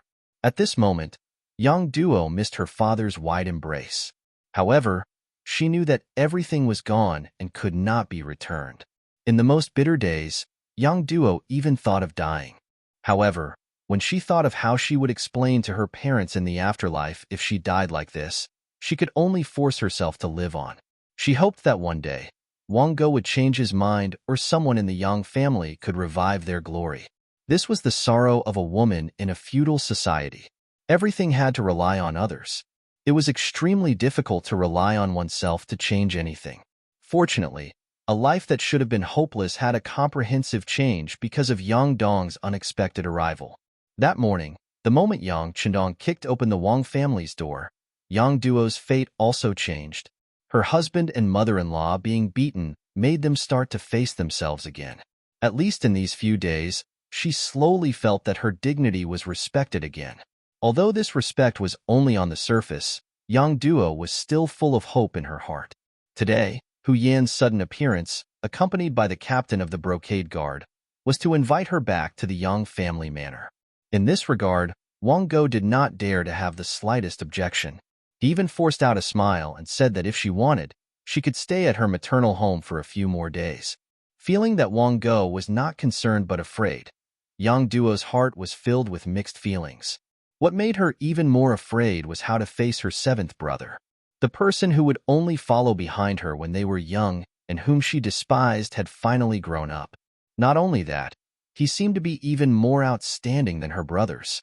When she thought of the heroic aura that her sixth brother exuded when he kicked open the Wang family's door that morning, Yang Duo blushed with shame and did not dare to meet him. This was also why after a few days, she still did not come to the Yang family manor to take a look. In the carriage, Yang Duo was very nervous, which made Hu Yan, who should have been nervous, relax a lot. She began to comfort Yang Duo. Sister Duo the sixth young master is your brother and is so nervous about you. What are you afraid of? Listen to your younger sister. When you see him, you should reprimand him first to suppress his imposing manner. Hu Yan thought of Yang Qindong being scolded and not daring to talk back, and couldn't help but giggle. Scold sixth brother? Why? Also, what should I scold him for? Yang Duo's face was filled with confusion. Clearly, she did not understand what Hu Yan meant. You. Hu Yan put her finger to her mouth and rolled her eyes. Suddenly, she said in surprise, scold him for beating your husband and mother-in-law. Let him give you an explanation.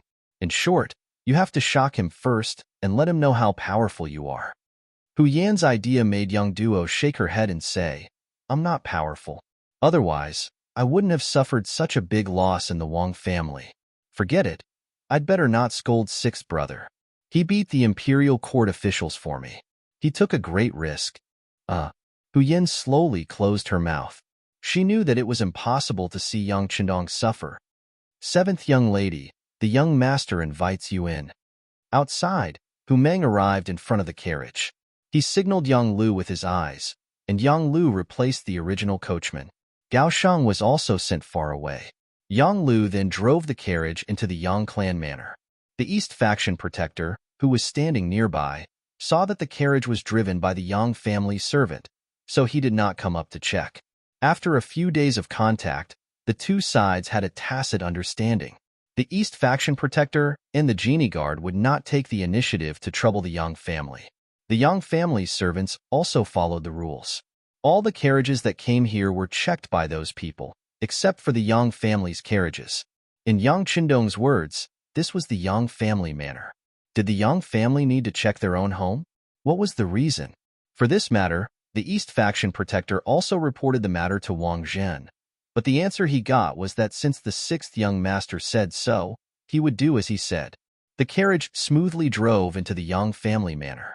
Through the curtain of the carriage, Hu Yin looked out curiously. However, it didn't seem to be any different from the other manors, which made her feel a little disappointed. It was not until the carriage drove into the square in the backyard of the Yang family manor that the scene in front of her changed. She saw 100 boys and girls wearing clothes that she had never seen before standing under the scorching sun, motionless. God, the clothes they wear are so beautiful. Hu Yan's gaze was deeply attracted by the scene in front of her as she spoke like a love-struck fool. Chapter 82. Young Duo, on the other hand, was extremely nervous. She didn't know what to say when she saw Yang Chendong. She thought that her actions had already lost face for the Yang family. She wasn't mentally prepared yet. The carriage finally stopped, not far from Yang Chendong. From here, one could clearly see Yang Chendong, dressed in green, sitting under a parasol, leisurely drinking tea. From time to time, he would look at the scene. Whenever he found someone slacking while standing, he would shout from afar. Every time this happened, the person who was shouted would straighten their body, as if their entire appearance had changed in an instant. Stop! Yang Chendong's attention was drawn to the carriage when Yang Lu shouted for it to stop. Then he came over with a smile on his face. As he walked, he said, "Seventh sister, I missed you so much." As he spoke, Yang Chendong had already arrived in front of the carriage. Then, he reached out his hand and lifted the curtain of the carriage. Then, he smiled and reached out his hand to touch the person in the carriage. This was originally Yang Chendong's way of welcoming seventh sister. He hoped that a joke would make her relax.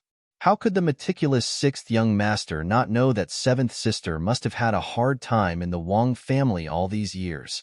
She had probably developed a habit of being cautious. Welcoming her in such a joking way was to make her relax. But he never thought that his hand would reach out and grab the person. But why did this person look so unfamiliar? Her skin was whiter than snow, and her eyes were like a pool of clear water. When she looked around, she had an elegant and noble temperament. Her eyes were very big, and her eyelashes were very long. At this moment, she was blinking and looking at him. That cute and chubby little face was as red as an apple. In fact, Hu Yin really did not expect this to happen. At this time, she was also frightened by the scene in front of her. When a pair of big hands were stuck under her armpits, her beautiful face had already turned pale at this moment. Shua. Yang Chendong's reaction was not slow. When he felt that he had grabbed the wrong person, he quickly retracted his hand and immediately bowed his head to apologize. "I'm sorry, Mississippi. I thought it was my seventh sister." "I'm here." A timid voice sounded. Yang Duo popped her head out from behind Hu Yin, who was still in a panic. "Sixth brother, this is Miss Hu Yin, Lord Hu Zhongning's daughter." As if she felt the awkward atmosphere, Yang Duo hurriedly introduced Hu Yan's identity. Hearing seventh sister say that this girl was Hu Yin, Yang Chendong could not help sizing her up a few more times. She was indeed a great beauty. In terms of looks, she was similar to Zhao Liying, but her body was more voluptuous. So it's Miss Hu. My apologies. Yang Qindong's reaction was fast. After knowing Hu Yan's identity, he immediately changed into a polite appearance, making people unable to get angry even if they wanted to. Yang Qindong took the initiative to apologize, which made Hu Yan a little embarrassed. She really didn't mean it. In addition, she had been educated since she was young. No matter what, she was still a daughter of a noble family. Of course, it was not good for her to blame the other party for such a thing. Hu Yan's face was red like the sunset. She softly said, "Hello, sixth young master." "Hello, hello." Yang Qindong quickly returned to normal. After answering with a smile, he reached out and helped young Duo, who had already squeezed forward, get off the carriage. As for Hu Yan, Yang Qindong did not want to offend her. He reached out and took the stool handed over by Yang Lu, allowing her to smoothly walk down by herself. Young Duo did not pay attention to Hu Yan's change. She had been chirping like a lark in the car just now, but now she was as quiet as a thrush and didn't say a word. Most of her attention was on her sixth brother, Yang Qindong. With Yang Qindong holding her hand, she heard her sixth brother's voice. "Seventh sister, these people are the people I've trained to serve the immortal abode in the future. In other words, they are the waiters in the wine shop. Do you see the clothes those girls are wearing? I call them kipeos. They are the best clothes to show off a woman's perfect figure. The other big sisters in the family have all tried them on before. Why don't you find one and change into it too? A beautiful set of clothes can change a person's mood at any time." Yang Qindong didn't ask young Duo what she meant. He reached out and called Xiaoyin over. Bring my seventh sister to change into a chi pao." "Young master, what about that Miss Hu?" Xiaoyin looked at Hu Yan, who seemed to have been left out. "Oh, if Miss Hu is willing, she can also try on a chi pao. There are many different types and colors prepared. Just treat it as my apology for my earlier rudeness." Yang Qindong chuckled and turned to look at Hu Yan. On the way, Hu Yan had been teaching young Duo to be more generous. She had even told her to teach Yang Qindong a lesson and show him who was boss. However, when she saw the real person, she immediately softened. Young Duo acted as if she had returned home. She didn't even wait for Hu Yan to say whether she agreed or not before grabbing her. "Come, let's go take a look at those kipeos. Let's see if they are really as beautiful as they seem." Three women made a show. Xiaoyin, Yang Duo, and Hu Yan all walked towards the rear courtyard. Yang Qindong smiled as he watched the three leave. When they were no longer in sight, he turned around. Tiger's Mane and Yang Lu were already half kneeling on the ground. "Didn't you check the carriage before?"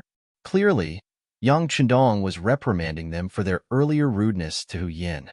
"It is this subordinate's dereliction of duty. I originally thought that since it was Miss Seven's carriage, there was no need to check it." Tiger's Mane lowered his head. He knew that he had really made a mistake this time. Fortunately, it was Miss Hu Yan who came. If it was an assassin, the sixth young master would have been in danger. The Yang clan was his own family. There was no need to check. This was Yang Qindong's previous order. There was nothing wrong with them following orders. For a moment, the sixth young master couldn't punish them.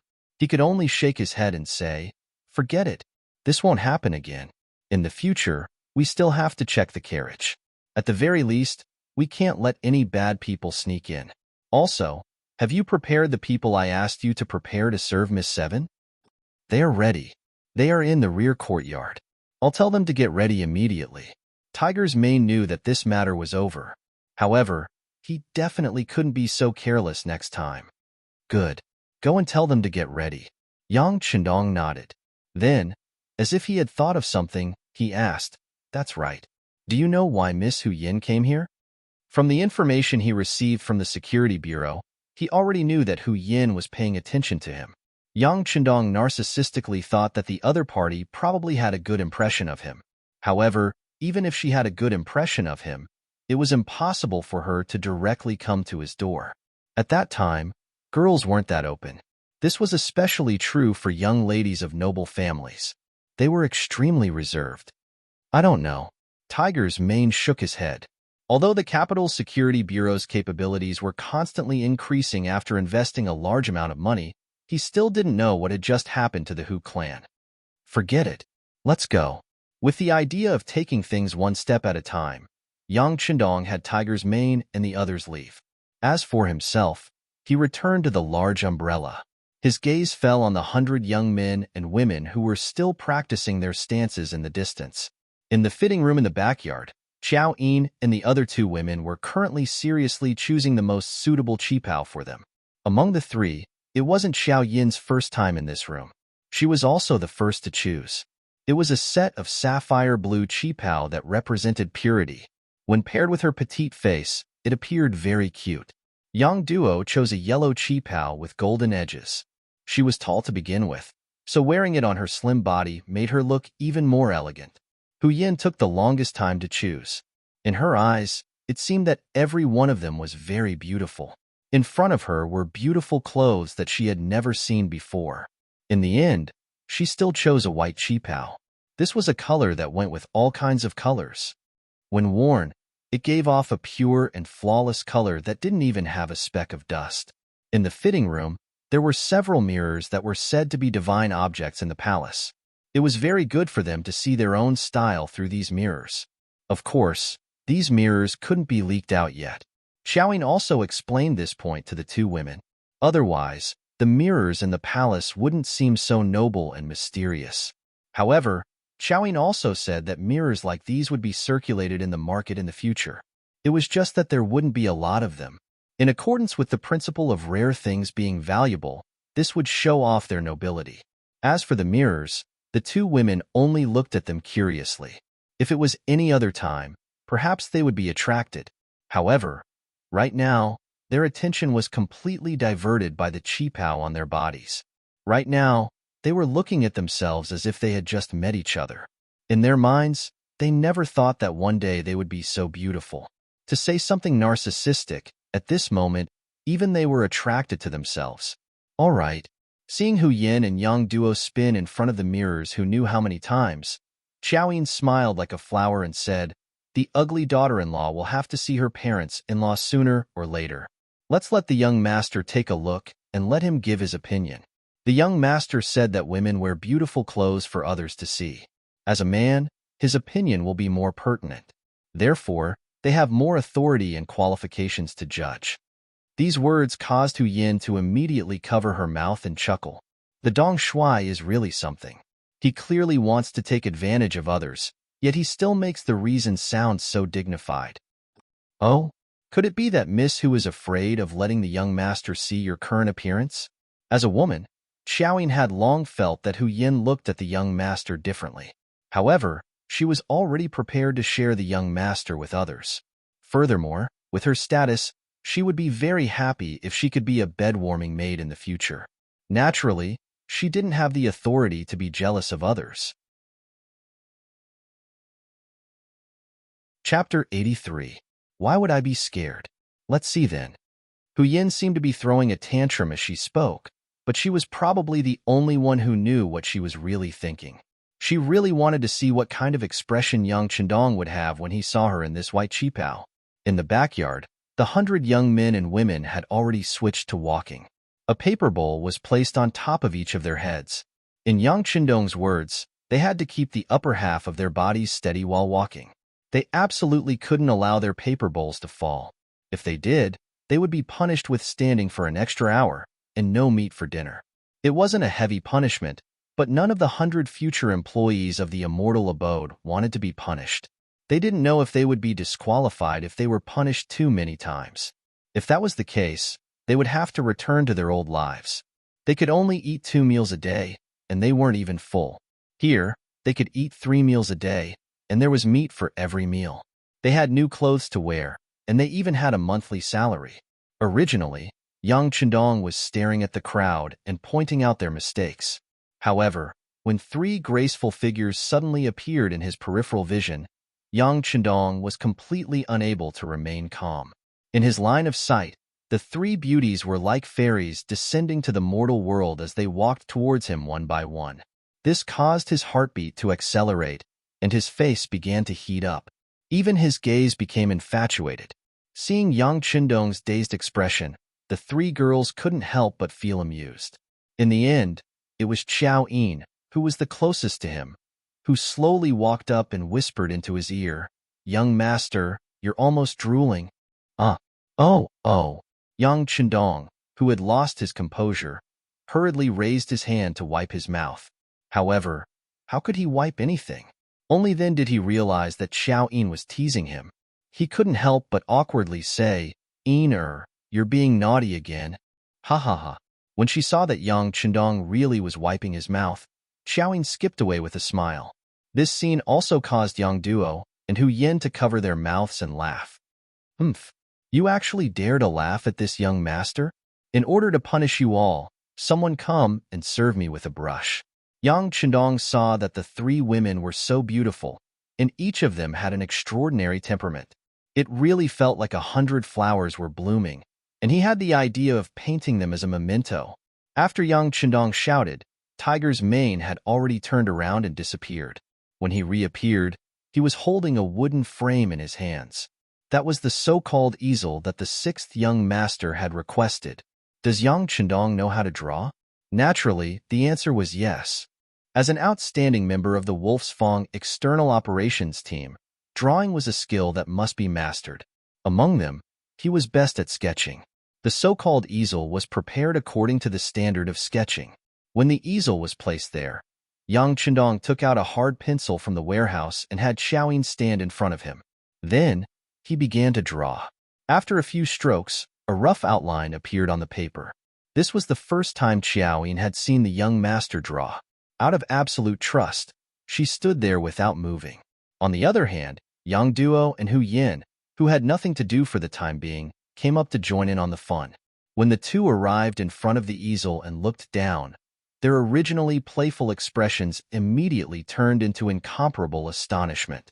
With just a few strokes, an undulating and curving line was outlined. After the shape, structure, characteristics, rhythm, and charm were displayed one by one, Xiao Yin seemed to come alive on the paper. What kind of drawing technique is this? Yang Duo and Xiao Yin both had extremely astonished expressions. They were both daughters of noble families and were all descendants of famous families. They understood drawing techniques and were even quite good at it. It was because of this that they were even more astonished by the ability that Yang Chendong displayed. I call it sketching. Yang Chendong raised his head slightly and gave the two girls a charming smile. Then, he continued to draw and complete the rest of his work. From start to finish, it took only half the time it took to drink a cup of tea. The sketch was completed and Xiao Yin was vividly engraved on the paper. Yang Chendong stopped and nodded. Not bad. You didn't lose your skill. That's it. Wow. So beautiful. The two women saw that the painting had been completed in such a short period of time. Moreover, the painting was so accurate that Xiao Yin's most beautiful side was fully displayed. Aside from the lack of color, everything else that should be displayed was displayed. This caused them to make a fuss over nothing. Yang Chendong had heard a lot of compliments recently, so he didn't have much of a reaction. He just smiled at the two and asked, "Which one of you will go first? We can be drawn to?" Hu Yin pointed her slender finger at herself in surprise. Originally, she thought that Yang Chendong could draw Xiao Yin so quickly because they understood each other. That was why he could draw so skillfully. However, this was the first time they had met. Of course, if you refuse, I won't force you. Yang Chendong showed a sincere smile again. He didn't want to force people to do things. I won't refuse. Then, draw me first. When Hu Yin heard that she could also receive such treatment, she was instantly overjoyed. Then, she walked to where Xiao Yin was standing and stood with her chest puffed out. Don't be so stiff. Act more naturally. Yang Chendong chuckled when he saw that Hu Yan's entire body seemed to have been filled with lead, resembling a zombie that had lost a portion of her spiritual energy. Oh, Hu Yin, who was extremely obedient, quickly relaxed her body. It was also at that moment that she heard Yang Chendong's voice. Very good. That's it. Don't move. It'll be done soon. Yang Chendong seemed to have found an excellent angle and began to paint with great vigor. In just the time it took to drink a cup of tea, Yang Chendong finished the last stroke and laughed. It's done. He finished drawing just like that? With a trace of suspicion, Hu Yin walked over. However, at this moment, Yang Chendong had already begun to draw for seventh sister, Yang Duo. Hu Yin walked over and looked at the drawing of her face and expression that had been placed to the side. The lines were so beautiful and the curves of her body were so real. It was as if they were lifelike. Her charm, cuteness, and beauty were completely reflected on the paper. At this moment, she felt a little intoxicated. Thinking that the two of them had only met for the first time, how could he understand her so clearly in such a short period of time? Hu Yin couldn't help but look up. She wanted to see the appearance of this man. She wanted to understand him and imprint him deeply in her mind. When she looked up, she saw the scene of young Chendong seriously drawing for seventh sister. People say that people who work seriously are the most beautiful because at that time, their whole body is focused and full of charm. When she looked up, she saw this scene. The corners of his mouth slightly curled up, the confident light in his eyes, and the fact that he was able to write as fast as lightning while remaining calm as usual, coupled with his resolute face and bright eyes. All of these attracted Hu Yin. At this moment, she felt as if there was a little rabbit in her arms that was jumping wildly. Done. With a wave of his hand, Yang Chendong, who finished the last stroke, laughed and said that it was done. He put down the hard pencil in his hand. Young Duo couldn't wait any longer. She ran a few steps and came in front of her portrait. Immediately, she looked like she was in a daze. People say that the person who understands you the most is yourself. But this time, Young Duo felt that this seemed to be wrong. Because from the painting, she seemed to be seeing herself for the first time. It turned out that she was so beautiful. She wasn't the useless stupid girl that the Wang family said was even worse than a servant girl. Young Duo stood there in a daze. After a while, tears flowed down from the corners of her eyes. Yang Chendong's heart softened as he looked at her. He stood up and went forward to hug seventh sister in his arms. The painting is to show your most beautiful side and preserve it for later memories. But what we should do is to cherish the present, cherish our youth, your beauty, and all the good things we have. Seventh sister, if life in the Wang family is not happy, then leave there. Believe in sixth brother, I will let Wang go divorce you. There won't be any bad memories left. It was the most basic common sense to persuade people to reconcile and not to divorce. But now, Yang Chendong was indeed persuading his seventh sister to leave her husband's family. In modern terms, it was divorce. But when Hu Yin and Xiaoyin heard this, they felt that the sixth young master was right. It wasn't abrupt at all, and it wasn't annoying at all. Seventh sister in his arms was clearly moved, but in the end, she clenched her teeth and shook her head. Sixth brother, I still want to try.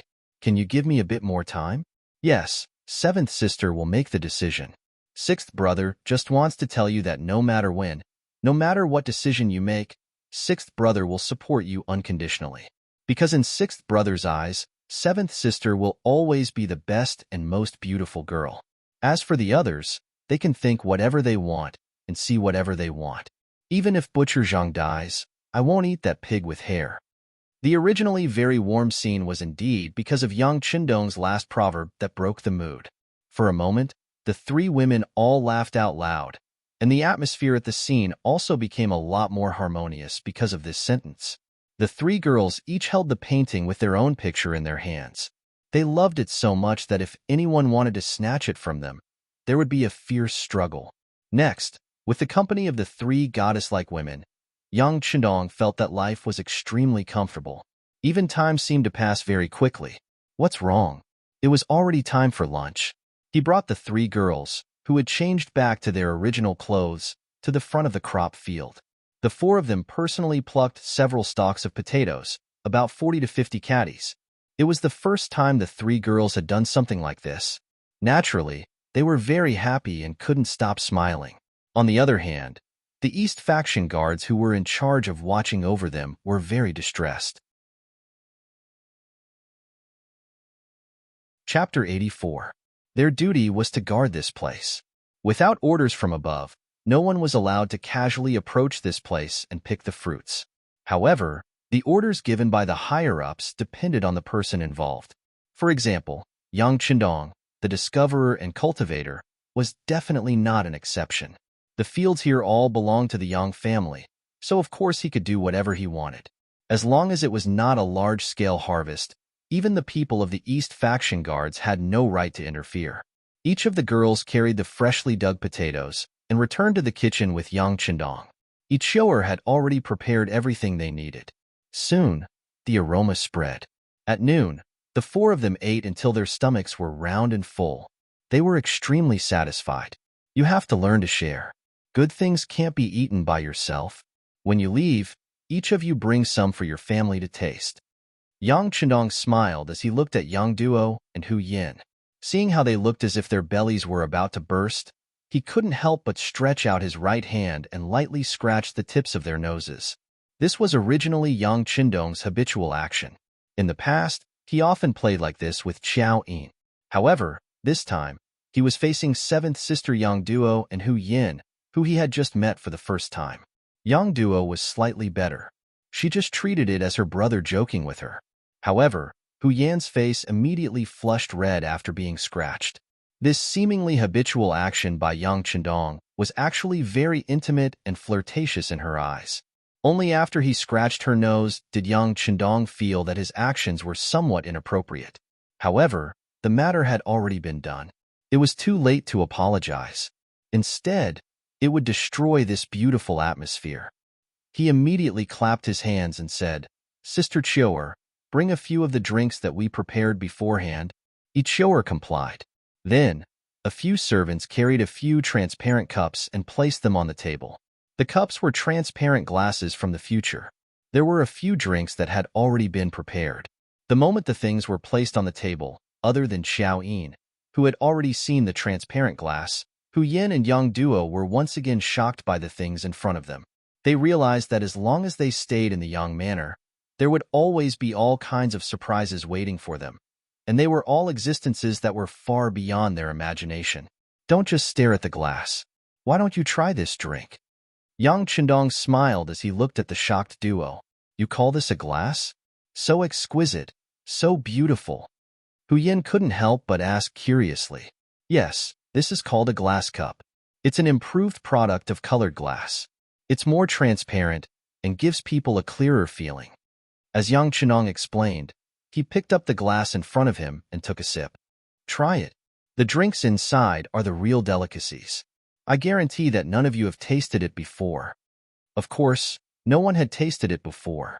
No matter if it was the apple juice, orange juice, peach juice, milk tea, or fruit tea placed in front of them, none of them had ever seen or heard of them before, let alone tasted them.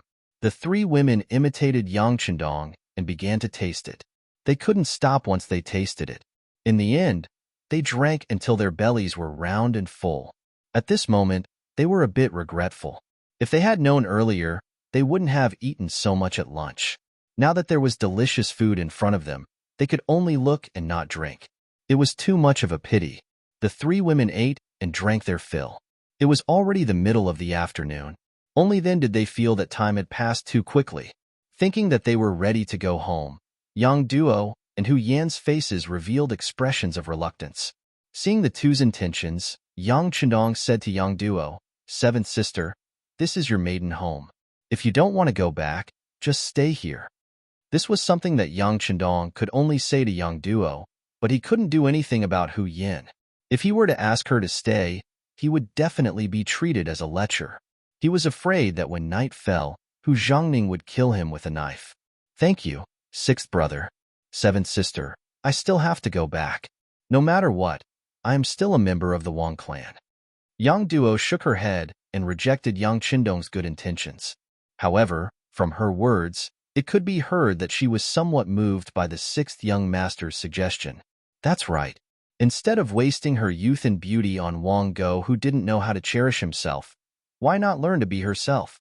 Were other people's opinions really that important?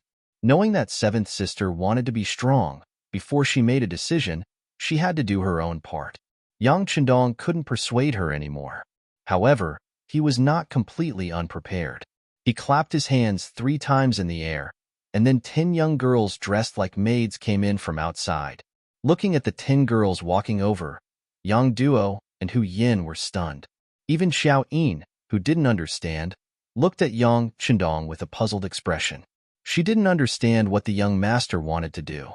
"The 10 of you, listen up. In the future, my seventh sister, Yang Duo, will be your master. You have to serve her with all your heart. Every month, this young master will give you 2 taels of silver as a monthly allowance. During festivals, your family will also receive some rice, noodles, and meat. In short, you will not be treated unfairly. However, if I hear that 7th sister has suffered any grievances in the Wang family in the future, then each and every one of you will be punished. Do you understand?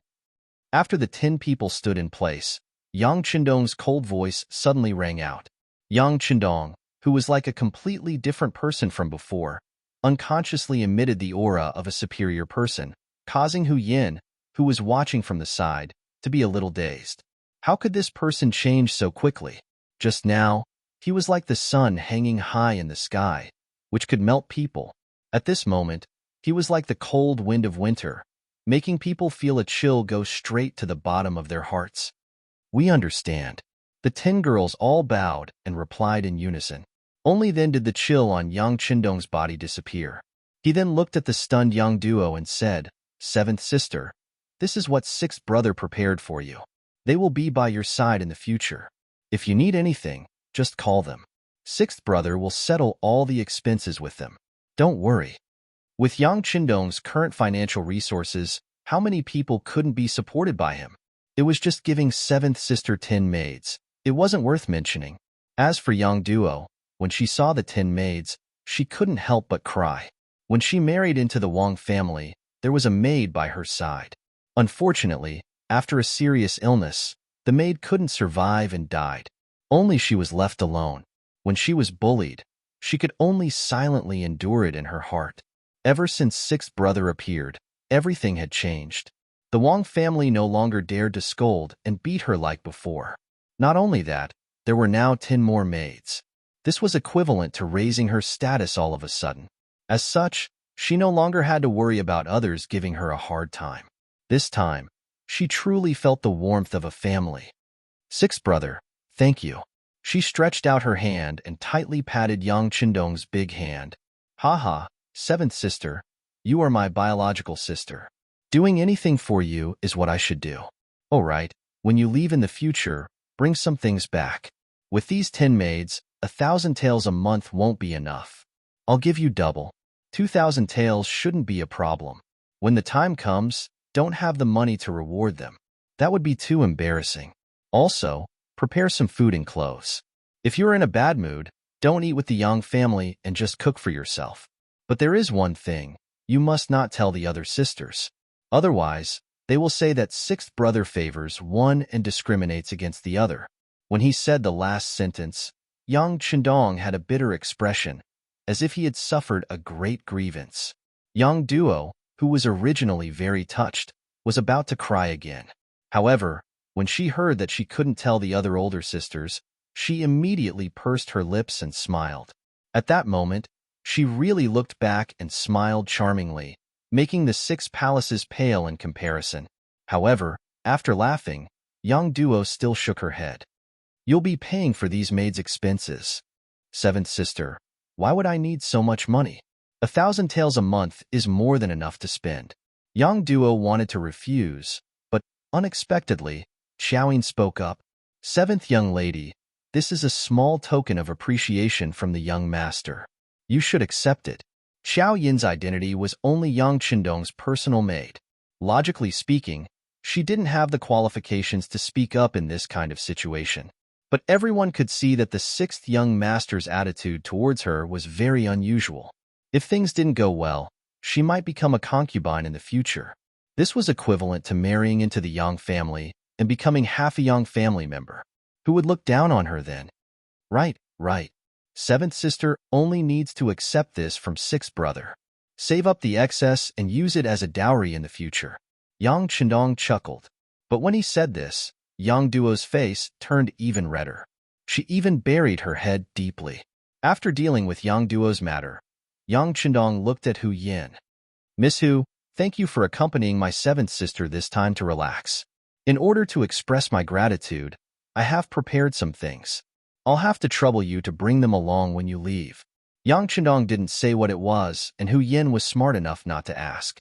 It was as if everything was in tacit agreement. An hour later, The 3 carriages slowly left the gates of the Yang village.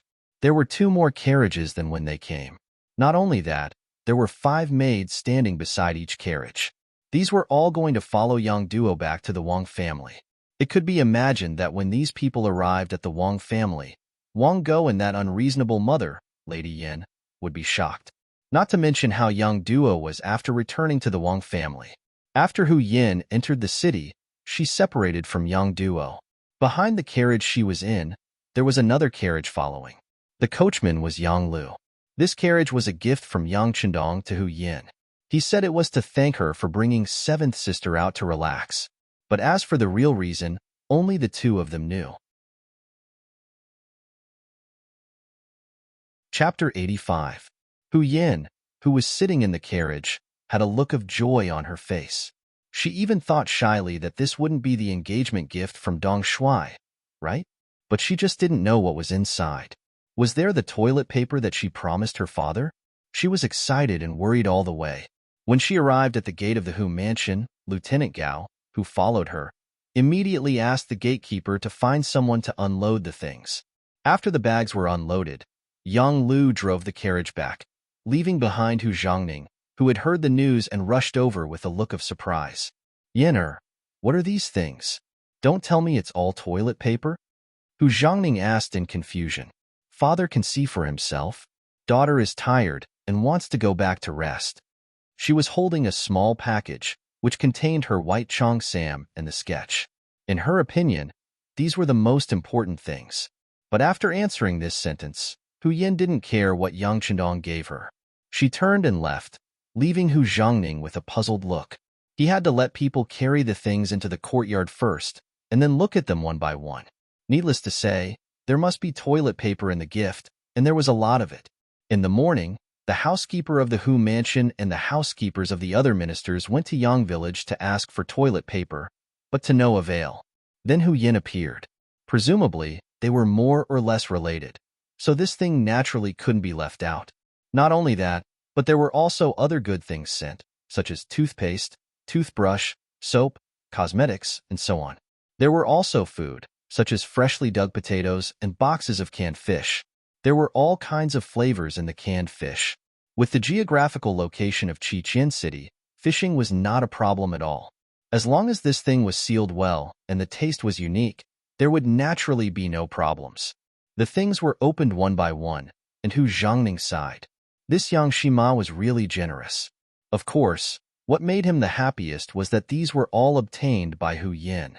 Did that mean that this kid also took a fancy to his daughter? Whether it was a match in terms of social status or talent, it seemed that the marriage between the 2 families was more suitable. 100 Flowers Hall. Yesterday, after the 2 songs were played, the reputation of this place went up a notch. Tonight, there were even more people coming, which made the head procuress, Mu Lily, smile all night long. It was a pity that there were too few tables in 100 Flowers Hall, and the place was not big enough. Otherwise, she would be able to earn more money. Just like before, the moment the 2 songs were played, everyone on the stage cheered. At the same time, voices urging them to stay rose and fell, as if they wanted to flip the roof of 100 Flowers Hall over. However, Madame Xue paid no attention to this and continued to walk down the platform. There were a total of 2 new songs. If she sang them over and over again, she was afraid that sooner or later, she would get tired of listening to them. This was not what she wanted. Madame Xue walked down the platform. Many people in the crowd disagreed with her. They all shouted to express their dissatisfaction. However, among the crowd, there was a man dressed in a brocade robe. He had a pointy mouth and cheeks that resembled a monkey's cheeks. Instead, he used all of his strength to raise his hands and flip the table in front of him to the ground. Following that, he shouted, "This general didn't allow you to leave? You can try to leave." The big movement of the table being flipped naturally attracted countless people's attention. For a moment, the hall became quiet. Even Madame Xue, who was about to leave, could not help but stop and look back. It was precisely this glance that caused him to be filled with terror. She knew that man. It was Shishang, the Qianhu of the embroidered uniform guard. When it came to Shishang, not many people knew of him. However, when it came to his elder brother, very few people didn't know of him. He was the eunuch Shi Ning, the eunuch who betrayed the great Ming dynasty and was executed by 1,000 cuts. However, the change of the Tuma castle had not happened yet. Naturally, Shi Ning was still in power and was even favored by the emperor. He also had a good relationship with Wang Zhen, the chief steward of the ceremony directorate. With such a powerful elder brother, Shi Sheng naturally did things without scruples. In addition, he was a Qianhu of the embroidered uniform guard, which made him even more domineering. Just last year, he bullied Zhang Fu, the Duke of Ying, who had been a senior official for several dynasties and made outstanding contributions to the army. Zhang Fu did not dare to say anything and had a lot of land taken away from him. Today, he was here and flipped the table. How could the others not be shocked when they saw him? Especially Zhang Da, the second son of Zhang Fu, who was in the crowd. Although his eyes were full of hatred, he did not have the courage to intervene in this matter. Even Duke Ying's son did not dare to intervene. Seeing this, the others could only endure and did not dare to say a word. Shi Sheng seemed to be very satisfied with the way people looked at him. He laughed and pointed at Madame Shui, saying, "I haven't heard enough. Sing one more time." As an entertainer, Madame Shui had seen many things like this. However, she still felt nervous. She felt that Shi Sheng did not come just to listen to the song. He probably had other purposes. Since he was not as powerful, he had to obey. Seeing Shi Sheng's domineering and arrogant attitude, Madame Shui knew that she could not avoid it today. She had to force a smile and bow to him. Then she turned to the stage. The procuress, Mu Lily, immediately arranged for someone to prepare a new table and send it to Shi Sheng. Shi Sheng then crossed his legs and raised his head, looking insufferably arrogant as he continued to listen to Madame Shui's song. "Your Excellency, Madame Shui's skin is really good. If I can hug her for one night, hee, my life will not be in vain." The subordinate beside him flattered and looked at Madame Shui on the stage, drooling. "It's not difficult. I have to be on duty tonight. Forget it. Tomorrow is my day off. I'll come here to have fun for one night. By the way, check the person behind Baihua Hall. Tell him that I like this place and want to buy it." Shi Sheng said indifferently. Even Duke Ying had been bullied by him. She was just an insignificant entertainer. How could she jump to the top? "Yes, Your Excellency. I'll do it right away." The servant answered and turned to leave. A pimp who was serving tea to a guest at a nearby table had his ears pricked up. When he heard these words, he immediately revealed a look of fear. However, he quickly pretended to be calm. After thinking for a while, he went backstage. There was a limit to what a pimp could do. The benefits he could get from the kind of place he worked for were proportional. Baihua Hall's business was very good now, and they usually received a lot of rewards. However, if Madame Shui was replaced, they would get less money if something happened to her. They might not even be able to continue their business. For his own sake, he had to tell the procuress, Mu Lily, about this. Backstage, Mu Lily was looking at the stage with a worried expression. She was worried that something would happen later. As the big sister of the 100 Flowers Hall's procuress, she naturally knew what kind of person Shi Sheng was and what kind of morals he had. "Miss Mu." The pimp came to Mu Lily's side and whispered in her ear what he had just heard.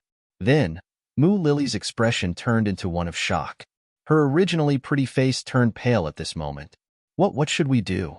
Under Shi Sheng's threat, Madame Shui had to sing the two songs again.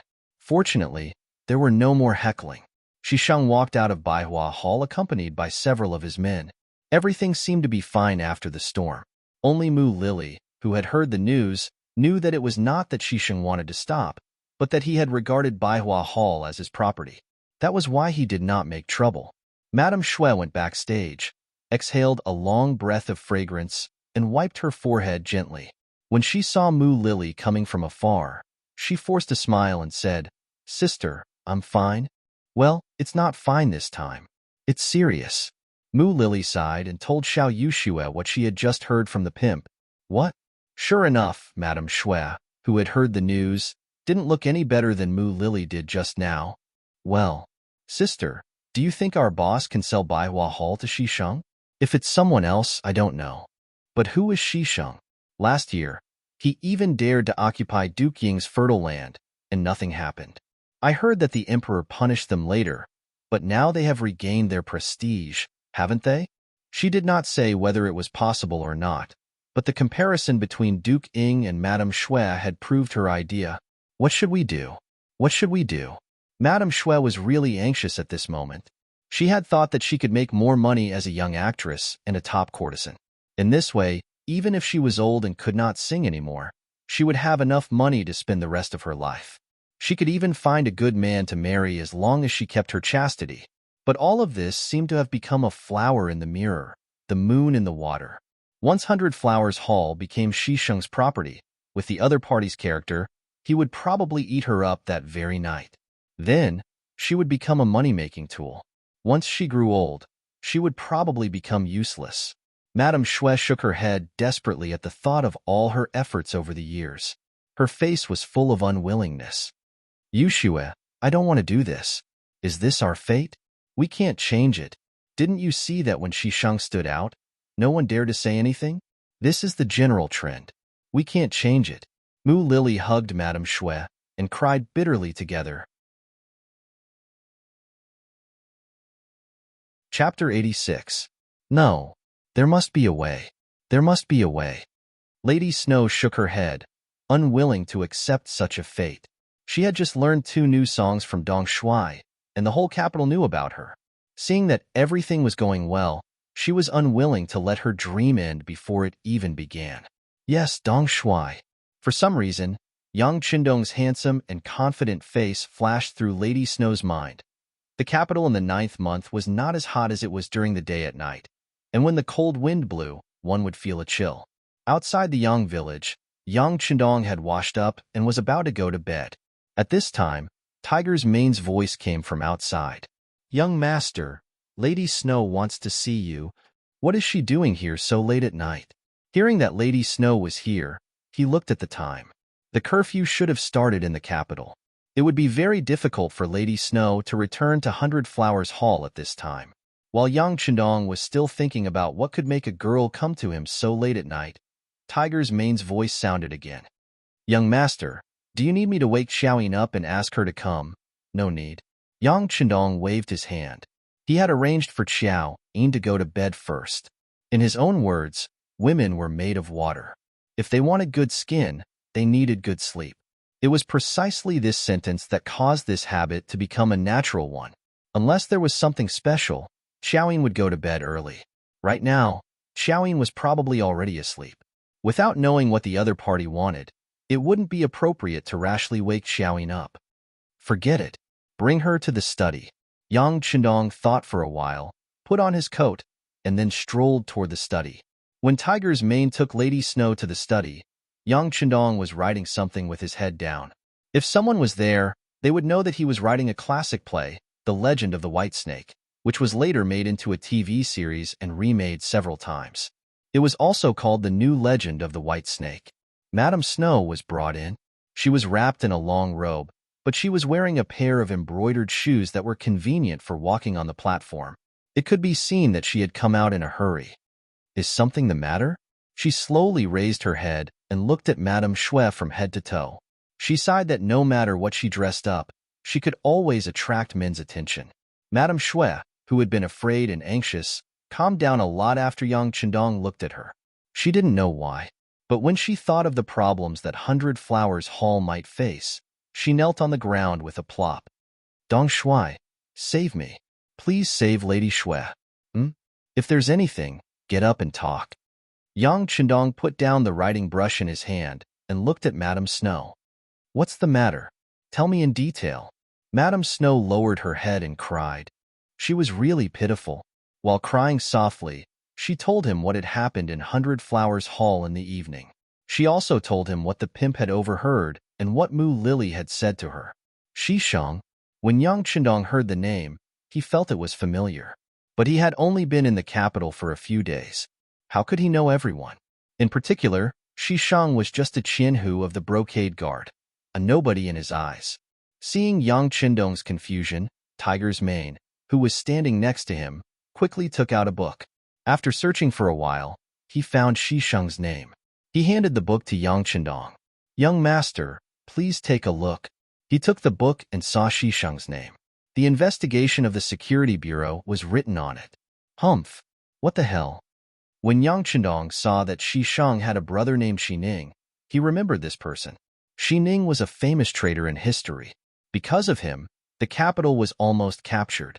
Seriously speaking, if Yu Qian hadn't stood up for him, the whole capital would have fallen because of him. At that time, the history of the great Ming dynasty would have been rewritten. When Yang Chendong got angry, Tiger's mane naturally emitted a murderous aura. Young master, do you need me to go to the city now to find this person? And then, Madame Snow knelt in front of him. Obviously, she couldn't see Tiger's mane's beheading gesture, but Yang Chendong saw it clearly. No, it's not necessary. At this time, you still have to go to the city. However, I'm afraid that you'll still have to make a trip into the city. Do you know who the current owner of 100 Flowers Hall is? Young master, it's Fan Ling. He was the vice director of the Ministry of War, a secondary class level 5 official. His father used to be the minister of Honglu Temple.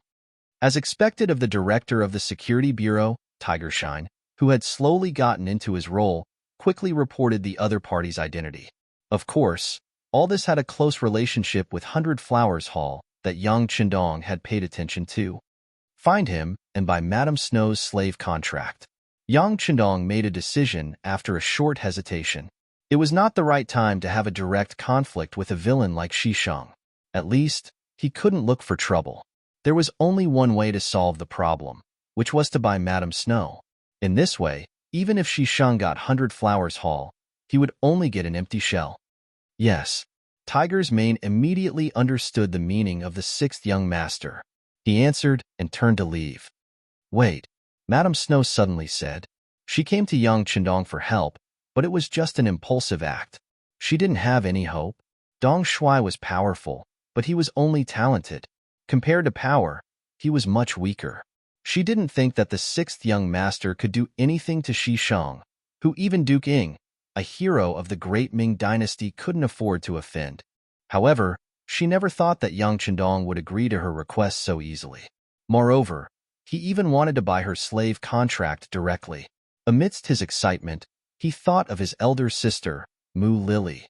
If he left and his elder sister did not, he could imagine how Shisheng would treat him. It would be a fate worse than death. There was also her maid Xiaowei. She had been using her for so many years, so she couldn't give her up. At this time, Madame Snow didn't realize that she came to ask for help. She didn't have such awareness. She just thought about how to take her family members to her side. So she shouted, "Wait, is there anything else?" Yang Chendong looked at Madame Snow with a puzzled expression. Did she still want to stay in 100 Flowers Hall? If so, it would be more difficult to help her. Yes, please understand, Dong Shuai. This servant still has my elder sister Mu Lily and the maid Xiao Wei in 100 Flowers Hall. If this servant leaves alone, Yang Chendong understood that this was a loyal and affectionate Madame Snow. He liked this kind of person. He immediately said to Tiger's mane, who was still standing there, "Did you hear that? There are 3 people in total. Buy their slave contracts. Don't be afraid to spend money. Go." Yes, Tiger's mane answered and turned to leave. As for how to enter the city in the middle of the night, it was not a problem for Yang Chendong, the number 1 master beside him. The matter was solved. Although she didn't see the answer, Madame Snow couldn't help but trust Yang Chendong.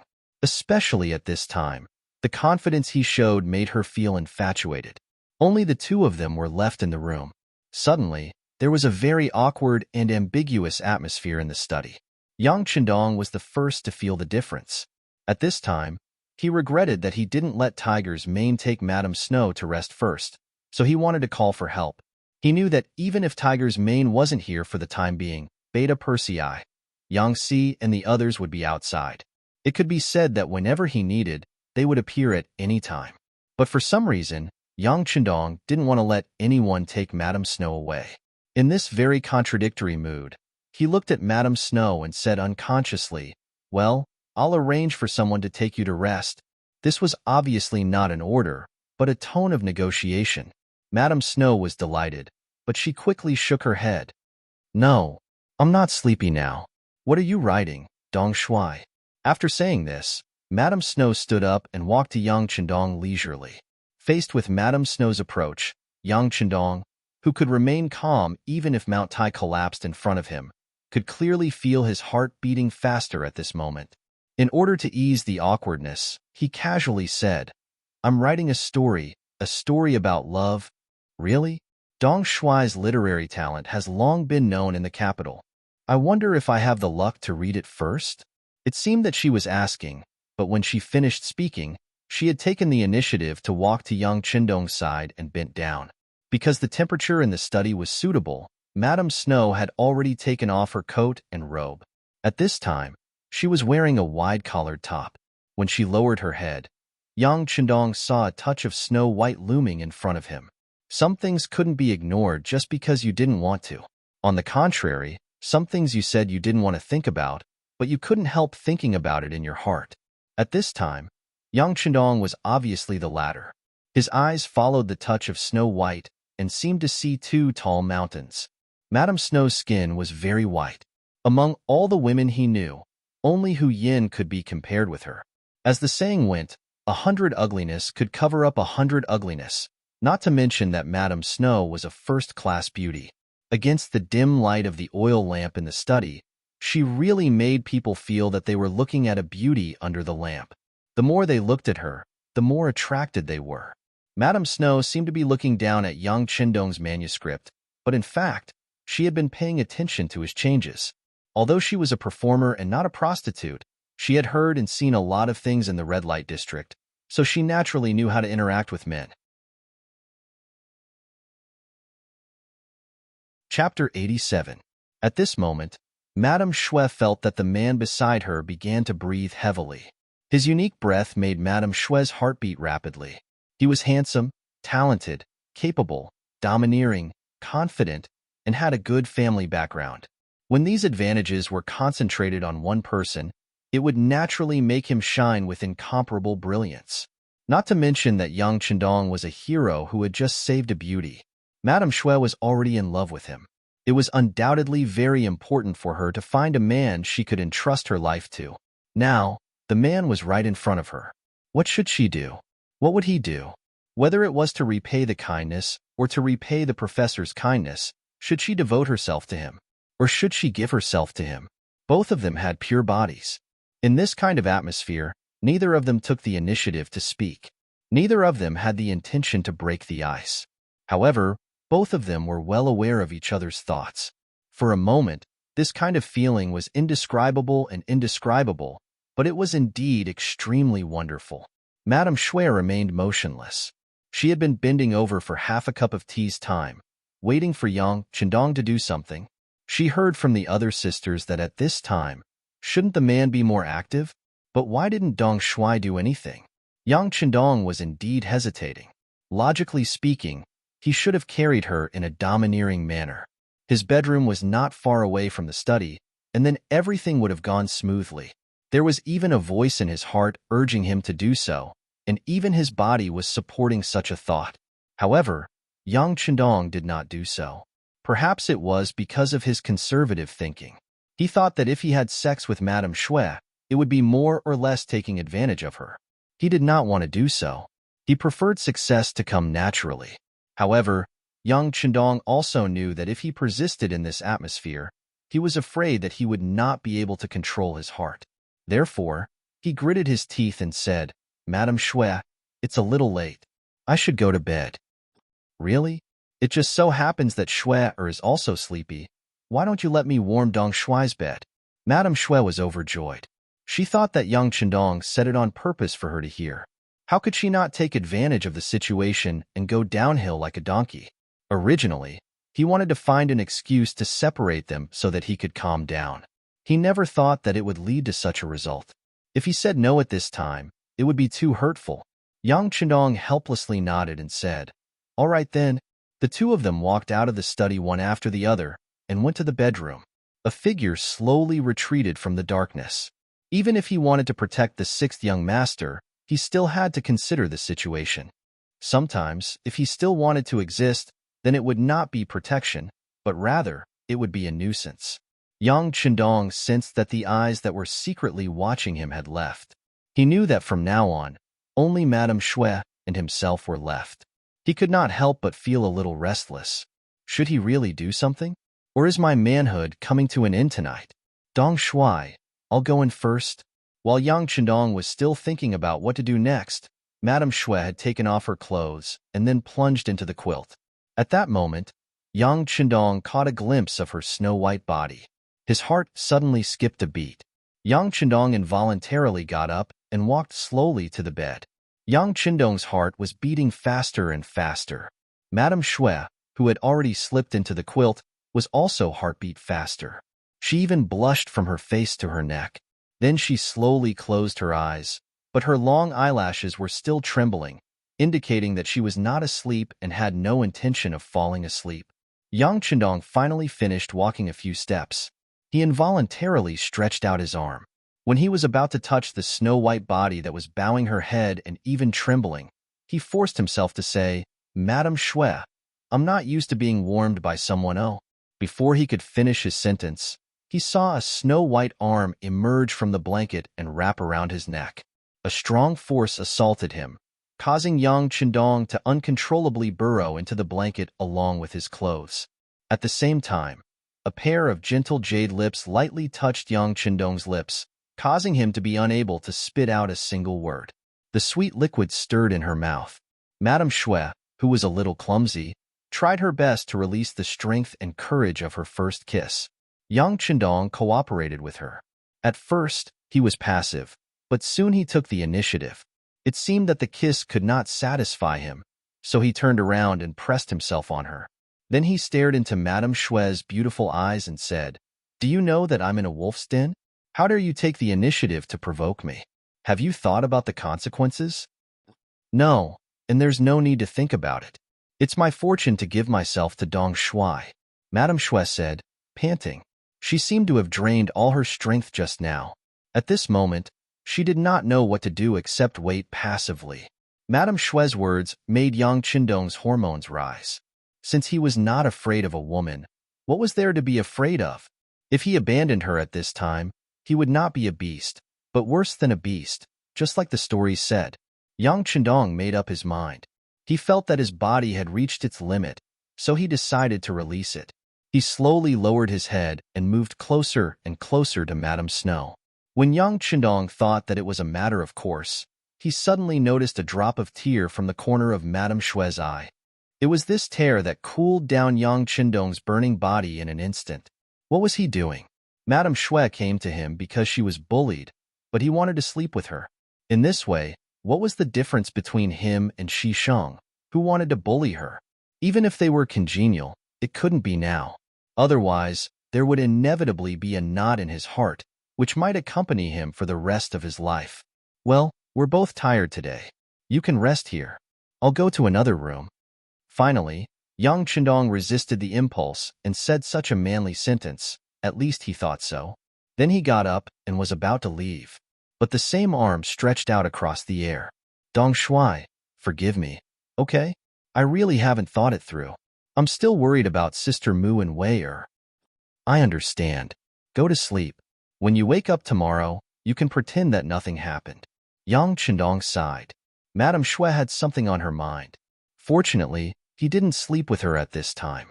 Otherwise, he was afraid that he would feel guilty for the rest of his life. No. Seeing that Yang Chendong was about to leave, Madame Shui was unwilling to let him go. She was just not ready, and she was worried about Mu Lily and Wei Er. That was why she couldn't devote herself to him. But in the end, she really didn't hate Yang Chendong. She even liked him. It was just that today was not the right time. But she couldn't give her all, and she couldn't let the sixth young master leave. Otherwise, who knew whether this man would be angry or not? If so, she was afraid that she couldn't find a way to make up for it. "I'm scared. I'm willing to ask Dong Shuai to stay with me. Can you hold me and sleep until dawn?" He could only hold her but couldn't do anything. If it were other men, they wouldn't agree. "Weren't you testing me?" But Yang Chendong unexpectedly agreed. Maybe he really had a good impression of Madame Shui, or maybe he also wanted to feel what it was like to sleep with a beauty in his arms. Of course, there was another possibility. The sixth young master was really sleepy.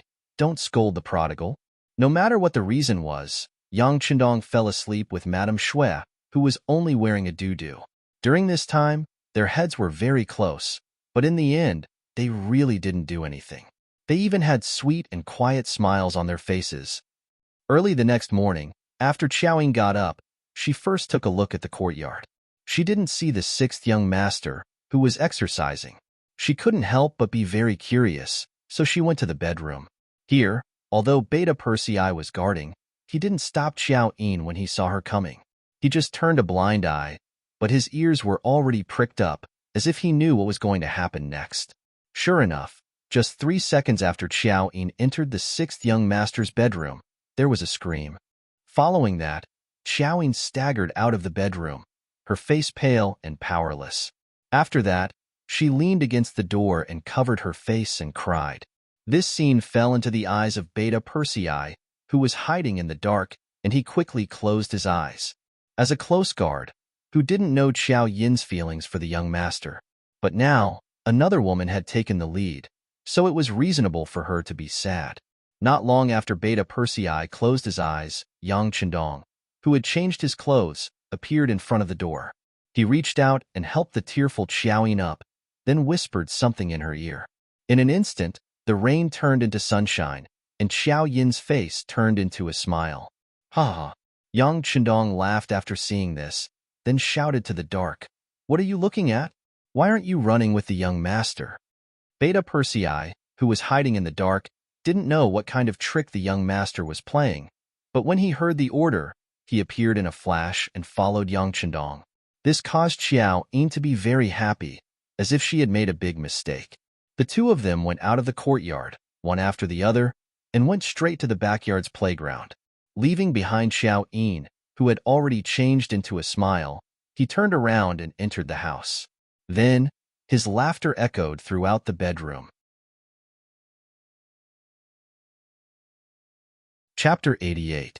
Xiaoyin was very happy because the young master had told her that he had only comforted Mama Shui. Although he liked Mama Shui as much as he liked her, he did not want her. If you don't believe me, you can go into the house and check. You can even ask Mama Shui to dance as a test. If she had really lost her real body last night, how could she have the energy to dance? Her body probably wouldn't allow it. Because of this, Xiaoyin easily believed Yang Chendong. She even thought that if the young master needed anything, he would definitely look for her first. After all, they had been in a relationship for many years. Yes, that must be it. After the backyard was settled, Yang Chendong seemed to be much lighter when he started running. Beta Persei, who was following behind him, was very curious. How could he still be so energetic after a tiring night? Of course, Yang Chendong didn't need to explain this to him. After returning from the 5-kilometer run, Xiaoyin had already prepared the bathwater, but this time there was an extra helper by her side, Mama Shui. After the bath, the three of them had a peaceful and pleasant breakfast together.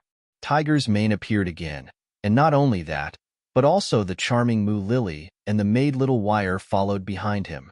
Sister Moo, Little Wire. The three women were very excited to see each other. Tiger's mane stepped forward and said, "Young master, it's all done. These are the 3 slave contracts." As he spoke, he placed 3 pieces of paper with official seals and handprints in front of Yang Chendong. "Well, you've worked hard. Go and rest." Yang Chendong waved his hand.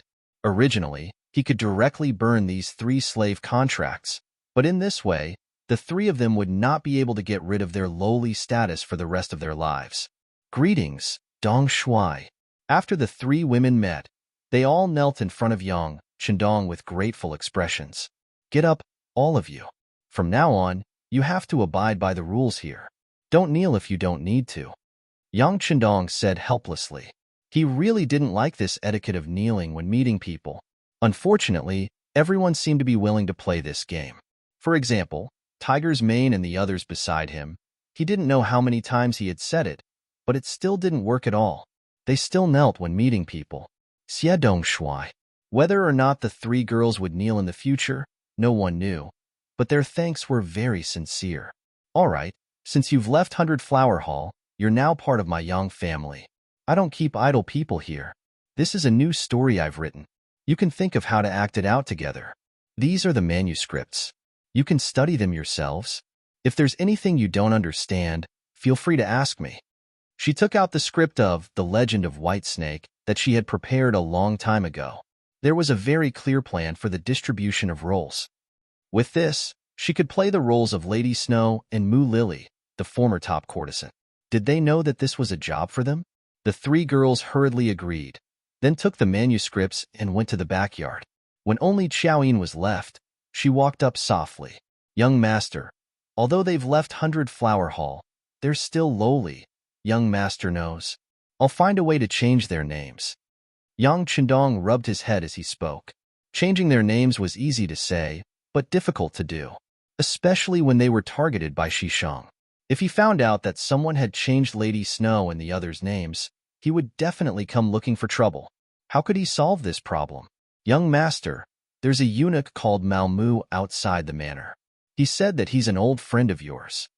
Just as Yang Chendong was thinking about how to do this at the lowest cost, Beta Persei appeared and reported Malmu's visit. Oh, it's him. Haha, someone sent me a pillow when I was sleepy. Please. After hearing who it was, Yang Chendong's face was full of smiles. Is it a eunuch? Does young master want him to do this? But Shishang's brother is also a eunuch. Xiao Yin was very smart. Looking at the young master's expression, she knew what he was thinking, but she still reminded him with some worry. It's okay. The relationship between eunuchs is not that united. Young master knows. Yang Chendong said confidently. As the saying goes, evil people need evil people to deal with evil people. Originally, he thought about whether he should use some kind of thunderous method to make Shishang disappear, but he didn't expect Mao Mu to come at this time. That was the best thing that could happen. In the study, Yang Chendong gave Mao Mu a very high level of courtesy and met him here. Being able to meet in the study meant that the two sides had a close relationship. Mao Mu, who was very familiar with this, was very excited. Although the eunuch group was very powerful now, there was Wang Zhen and his henchmen above them. In addition, there was another force, Jining, and a few other small forces. He was just one of them who was not famous. Yang Chendong was now in the limelight. Even Chief Steward Wang Zhen had to look up to him. Logically speaking, this person did not have to treat him like this at all. It would be understandable if he just sent someone to talk to him. However, at this time, he was meeting him in a private place like the study. The meaning of this was already obvious. Lord Yang. As soon as the two sides met, Mao Mu cupped his fists and looked very respectful. Eunuch Mao, you don't have to be like this. We are considered old friends. In the future, you can call me the sixth young master, or Dong Shui to others. Yang Chendong's face was full of smiles. He looked like an old friend as he spoke. Good, Dong Shui is a good name. If possible, I will call you Lord Yang, Dong Shui from now on. Mao Mu's ability to follow the flow was not low. When he saw Yang Chendong being so polite, he immediately agreed. Haha, good. Since you are an old friend, I will definitely not treat you unfairly. Min, bring the things here. Yang Chendong laughed loudly, as if he was very satisfied with Mao Mu's attitude. Then, two people walked in from outside the study. Tiger's Mane and Beta Persei carried a heavy wooden box and placed it in the center of the study. You can leave, Yang Chendong said casually, then gave Mao Mu a look that said, You know what I mean? This is. Mao Mu was very curious. After getting Yang Chendong's permission, he stood up from the chair, walked to the wooden box, and reached out to open it. There was a flash of white light. It turned out to be a box of silver ingots. Looking at the quantity, there were at least 5,000 silver ingots. This is. Mao Mu was indeed a little dizzy from the silver ingots, but he was even more surprised. He did not understand why Dong Shui would think so highly of him. He originally came here to ask for a favor, but before he could even open his mouth, the other party had already given him benefits. This made him unable to speak his next words. Seeing the surprise in Mao Mu's eyes, as well as the trace of greed in them, Yang Chendong laughed loudly and said, Eunuch Mao, I said that since we are good friends, there is no reason for us not to be friends. I am just giving Eunuch Mao these. I hope that Eunuch Mao can rise to the top. This way, as a good friend, I can also bask in the glory. His words were clear.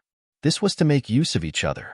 However, with your current status and identity, Mao Mu, it is far from enough. Therefore, I support you and support you to have more power. In the future, we can all be on equal footing and do great things together, right? In the face of Yang Qindong's initiative to show goodwill, Mao Mu had no reason to reject it. He had always believed that he had the ability. What he lacked was only the opportunity and enough foundation. What was the foundation? That was to have enough background for him to use. In the palace, scheming and scheming were the most important, but money was equally important. If you don't have money, there won't be anyone willing to risk their lives for you. Naturally, it will be difficult for you to do anything. Now, Yang Qindong took out more than 5,000 silver ingots. For the current Mao Mu, this was not a small amount of wealth. With this, he could rope in more people in the palace for his use. He did not dare to say that he could do great things, but it was not a problem for him to do some small things in private. As for the other need, which was the so-called opportunity, with Yang Qindong, he could use this opportunity to become the link between Dong Shuai and Director Wang Zhen. After all, there were some small matters that the two of them couldn't possibly talk about in person. In that case, his role in this matter would increase, and at the same time, it would also expose the fact that he met Chief Steward Wang Zhen frequently. This was an opportunity. Seeing that Yang Qindong could make up for what he lacked, Mao Mu looked at the sixth young master. At this moment, when Mao Mu looked at the sixth young master, he felt like he was looking at his biological parents. Dong Shuai. With a plop, Mao Mu knelt down in front of Yang Qindong. Yang Qindong's eyes lit up. This person's ability to judge the situation was not bad. He knew when to lower his head. Feeling that he had found the right person, he was satisfied. He pretended to be panicked and asked, "Eunuch Mao, what are you doing?" However, Yang Qindong was only talking and did not have the intention to help him up. Seeing this, Mao Mu knew that he had to express his attitude. Since he had already knelt down, what was the point of saying some words to show his loyalty? Dong Shuai, this old servant is grateful for your appreciation. In the future, if there's anything you need, feel free to say it. Blade Mountain Flame Sea Guild only needs a word from Dong Shuai, and this old servant will do his best to accomplish it. His face was full of sincerity. Replacing this old servant with this old servant was already a way to express his loyalty. Until now, Yang Qindong was satisfied and bent down to support Mao Mu. "Eunuch Mao, what are you doing? I said that we are friends." "Thank you, Dong Shuai." Taking the opportunity to stand up, Mao Mu knew that he had passed the first test. From now on, he was Dong Shuai's man, sharing honor and disgrace. After becoming friends, there were naturally some things that were less roundabout. Mao Mu talked about the matter of diapers. He used himself as a witness to prove the importance of this thing to eunuchs. This time, he wanted to get some more so that he could use them for himself, offer them to Steward Wang Zhen, and sell some for money. Chapter 89. That's not a problem. I can naturally provide you and Wang Zhen for free, but I can't do that for the other eunuchs. You have to know that the cost of making this thing is very high, and it's not something from the great Ming dynasty. It comes from the sea. Do you understand? Yang Qindong pretended to be mysterious as he spoke. When Mao Mu heard that the thing came from the sea, he immediately understood. During the great Ming dynasty's maritime ban, once it came into contact with the sea, it would be a huge expense. Dong Shuai, this old servant understands. I will sell this thing at a high price in the imperial palace. After all, there is no free lunch in the world. If you want to get something, you have to pay a price. Very good. Seeing that Mao Mu was so understanding, Yang Qindong nodded approvingly. Go back and do your job well. If you need anything, just tell me. This young master will do his best to satisfy you. By the way, there is something I need you to do. These are 3 lowly women. I need to raise their status and make them into good people. Is there any problem? Yang Qindong said with a smile as he placed 3 contracts in front of Mao Mu. These 3 people may have offended Shi Ning and his brother. You have to think about it carefully.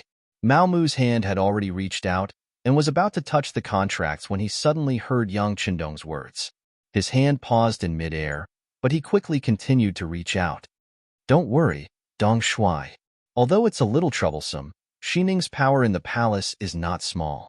However, there are still many people who don't like him.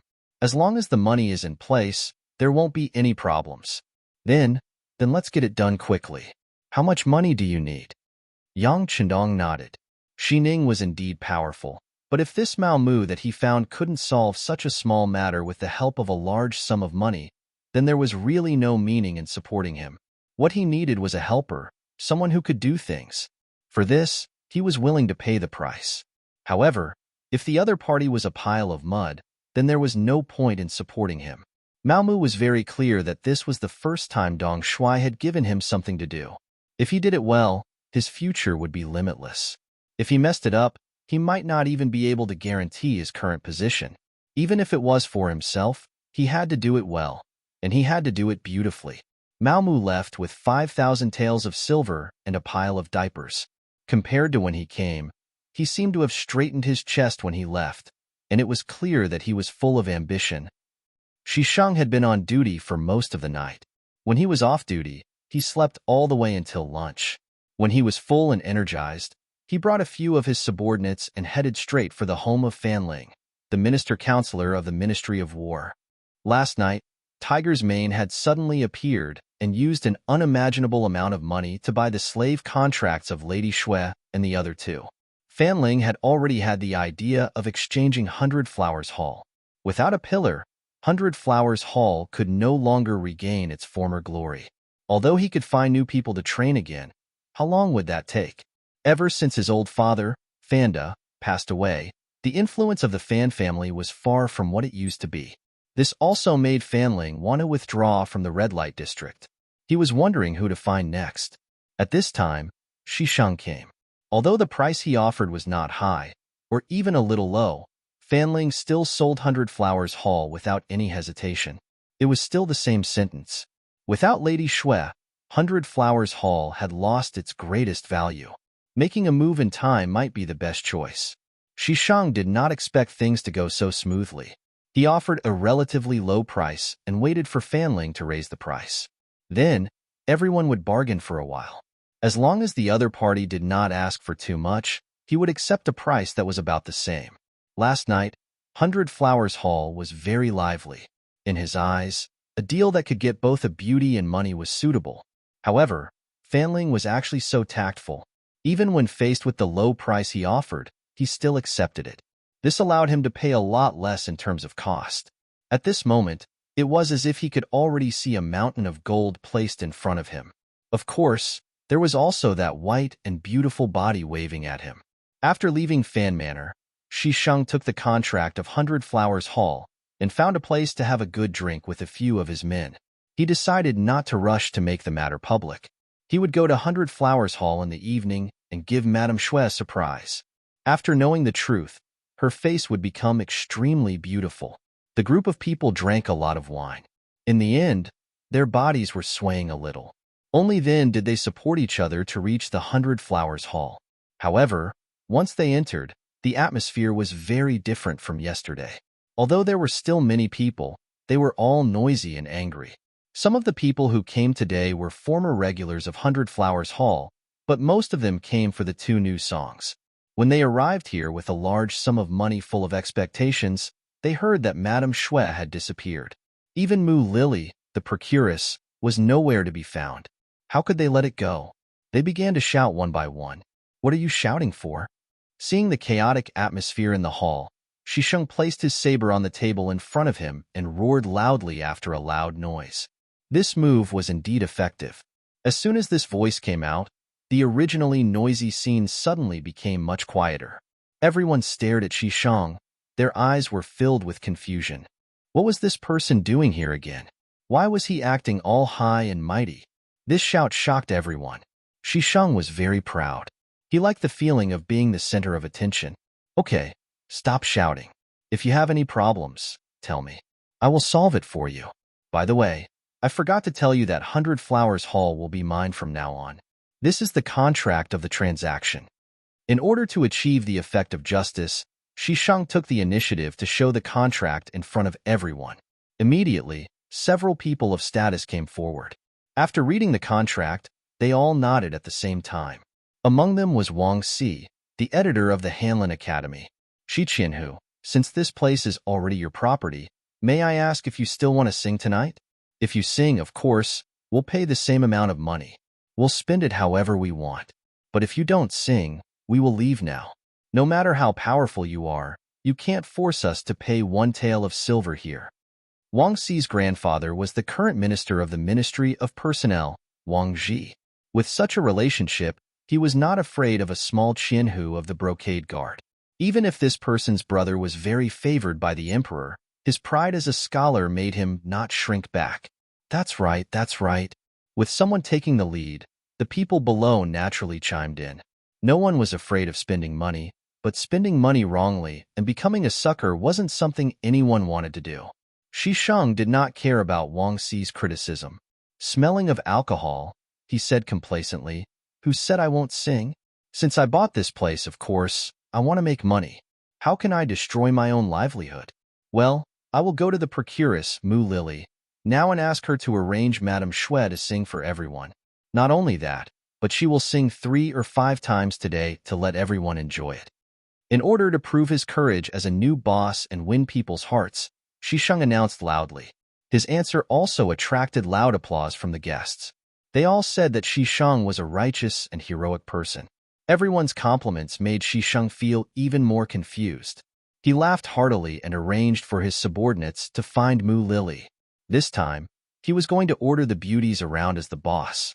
After all, he was not the first person to ask about Mu Lily and Madame Xue's whereabouts. When the subordinate ran back and whispered something in Shi Sheng's ear, Shi Sheng's face suddenly turned gloomy as he roared, "What's going on? They ran away?" "Yes, they were taken away in the morning." The subordinate answered carefully, for fear that Shi Sheng would stab him in anger. "They were taken away in the morning? Who did it?" Shi Sheng had sobered up a lot. His intuition told him that things were not so simple. Why was it that as soon as he made his move, someone else beat him to it? Furthermore, he had just announced the fact that as soon as he became the new owner of 100 Flowers Hall, the flower pillar under him had disappeared without a trace. This was already not only cutting off his source of income, but also slapping him in the face, and it was an extremely resounding slap. If this matter could not be solved, he was afraid that he would become a laughing stock in the capital. No one could accept that kind of result. In the face of Shi Sheng's questioning, the few subordinates naturally kept silent, revealing a look of bewilderment. "Investigate. Investigate for this, Lord. Whether it's to the heavens or to the earth, find out for me." Shi Sheng's roar resounded in the hall of 100 Flowers Hall. At this moment, he was really furious. Shi Sheng was enraged. As a result, a few of his subordinates scattered in all directions. Along with them, the other players also left.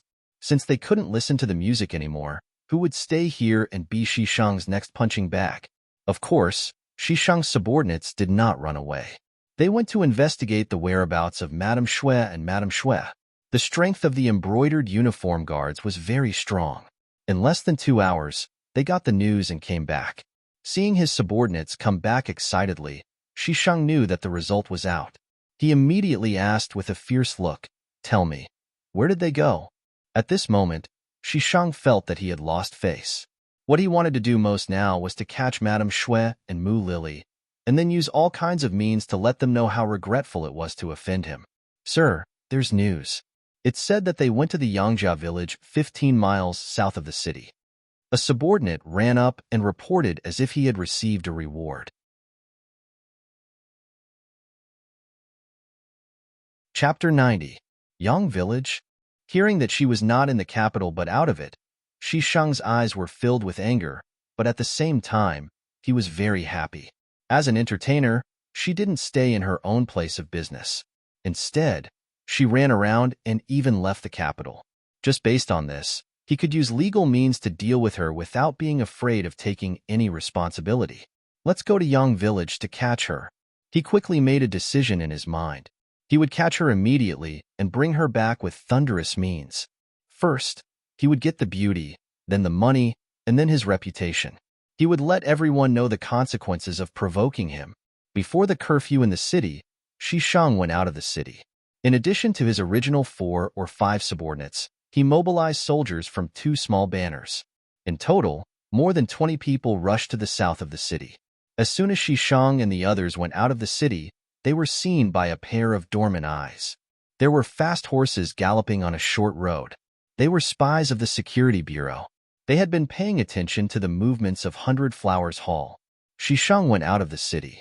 Seeing that his destination was Yang Village, their task was to send the news back to the village. In Yang Village, Yang Chendong was watching Madame Snow sing the new song by Su Jin at the foot of Mount Qingqing in the backyard. However, no matter how he looked at it, Madame Snow could not enter the stage. She looked absent-minded. Alas. Knowing what Shisheng was worried about, Yang Chendong shook his head. Sure enough, he could not do anything if his mind was not calm. Since that was the case, he could only wait for Shisheng to take the initiative to fall into the net. However, he did not know whether Shisheng would come here in anger. If he did not come, wouldn't it be troublesome? Yang Chendong did not like to wait passively. He preferred to take the initiative to attack. After not getting any news from Shisheng, Yang Chendong even thought of secretly sending someone to kill Shisheng. All he needed was a new sniper rifle and a spotter. It was guaranteed that he could easily take care of this person from 1,000 meters away. No one would know. Report: Tiger's man's figure appeared in the backyard. His appearance immediately attracted everyone's attention. Young master, Shisheng has brought over 20 embroidered uniform guards and is rushing towards us, Tiger's mane said excitedly as he half knelt and cupped his hands. Obviously, this did not scare him. On the contrary, he was very excited. Okay. Yang Chendong was also excited after hearing this. Is it finally here? Haha, let's go out and welcome him. Ha ha ha. Yang Chendong laughed and walked out of the backyard in his cyan robe, leaving Mu Lily, Madame Shui, and Little Wire in a panic. Fortunately, Xiaoyin also stayed here. She had followed the sixth young master to Cheng City. Knowing the young master's strength, she smiled and said, "You don't have to worry. Everything is within the young master's plan. There won't be any problems. You should continue to practice. When the young master comes back, try to perform better." Xiaoyin said it casually, but her nervousness could still be seen from Madame Shui and the other two. After all, they knew too little. Although Dong Shui was extraordinary, he had offended the embroidered uniform guards. Last year, even duking suffered in front of them. Could Dong Shui, a new official, solve the problem? Of course, Yang Chendong could solve it, and there were many ways to do so. For example, if he showed his fangs, he could make Shisheng and more than 20 people disappear silently. No one would be able to trace it back to him afterwards. However, without evidence, it didn't mean that they couldn't suspect him. Whether it was the East faction guards or the embroidered uniform guards, they didn't need any solid evidence. As long as they suspected you, they could take action. This was the damn privilege. Yang Chendong, who knew this, couldn't take this risk. Since he couldn't use his own strength, he could only borrow others' strength. After leaving the backyard, Yang Chendong began to remind Tiger's mane, who had become excited. Tell the brothers below not to move. Without the young master's permission, no one is allowed to move. Otherwise, they will be grounded for 3 days. By the way, I asked you to invite Lord Hu Zhangning to drink in advance. How did it go? Upon hearing that he would be grounded for 3 days, Tiger's mane, who had been full of fighting spirit, immediately became obedient. For these iron-blooded men, there were too few things in the world that could scare them. Because they weren't afraid, they became even more difficult to control. When he was at the docks, there were brothers who liked to cause trouble. However, no matter what kind of corporal punishment they received, they didn't seem to care at all. They just treated it as training. Later, the matter spread to Yang Chendong's ears, and he came up with the idea of confinement as a punishment.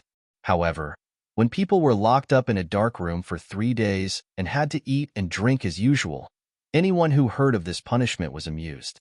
Wasn't this just letting them rest? What kind of punishment was this? For a time, there were even people who deliberately caused trouble and wanted to experience this feeling. Naturally, the consequences were terrifying.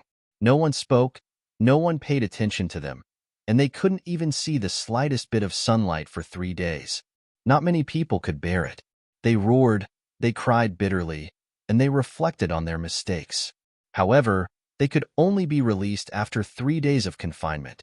When they finally came out and saw the sunlight and saw that there were people to talk to, They, who had almost collapsed, finally understood the severity of confinement. Although Tiger's Mane hadn't experienced it personally, he had heard of this matter long ago. At the docks in Crimson City, everyone's expression changed at the mention of confinement. Now that young Chandong came up with this punishment, he couldn't help but be disobedient. Young master, don't worry. Without orders, no one will dare to do anything. Also, Lord who is on duty today. He's waiting for young master in front of the potato field. Especially when he heard that the young master personally invited him, he seemed very happy. Happy? Yang Chandong didn't understand and shook his head after hearing this. At this time, the night was dark and the wind was cool. If it wasn't for the good moon tonight, he really didn't know what was so happy about having someone on a date. However, even if Hu Changning didn't object, of course, it was something that Yang Chandong wished for. He immediately nodded and said, I'll go meet Lord Hu now. Remember to follow the plan. Yes. After Tiger's Mane agreed, his entire body flashed and disappeared into the darkness, as if he had never appeared. Walking alone, Yang Chandong arrived in front of a large potato field. From afar, he could see a table filled with food and wine. On one side of the table was an empty seat, while on the other sat the guardian of the ironclad guard, Hu Zhangning. At this moment, Hu Changning was indeed in a good mood. This wasn't because he accepted the mission to protect the potatoes, but because of Yang Chandong's appointment. Hu Yin came to the Yang village and was very happy when she returned. She brought back many good things. All of this seemed to prove one thing, and that was that the relationship between his beloved daughter and Yang Chandong was not bad. As a father, the happiness of his children was naturally something that he greatly hoped for. Yang Chandong was young, but his performance was indeed old and steady, and his talent was outstanding.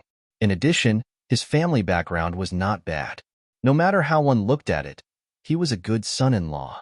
At least, he had already received the approval of his future father-in-law. In the middle of the night, when Yang Chandong personally invited him, Hu Changning thought that it must have something to do with his daughter. Could it be that he wanted to test his attitude? That must be it. Hu Changning confirmed his thoughts. He also decided to properly meet with Yang Chandong. Even if he was satisfied, he still needed to give him an appropriate beating. He wanted to let the sixth young master know how fortunate it was to be able to marry his daughter, and that he needed to know how to cherish it. In his heart, he was still thinking about how to beat Yang Chandong when they met. In the distance, the sixth young master, wearing a long green gown, walked over. Yu Guang had already noticed, but Hu Changning didn't have any intention of speaking first. Tonight, he was acting as the father-in-law.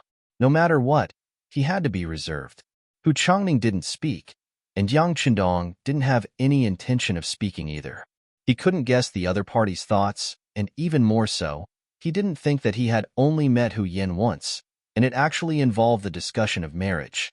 In his consciousness and thoughts, no matter what, he had to wait for a period of time first, and wait until everyone was familiar with each other before making a decision. After all, marriage wasn't child's play. It had to be done carefully. Yang Chandong's consciousness of the future made it impossible for him to guess Hu Changning's inner thoughts. Seeing that the other party didn't speak, the sixth young master was more than happy.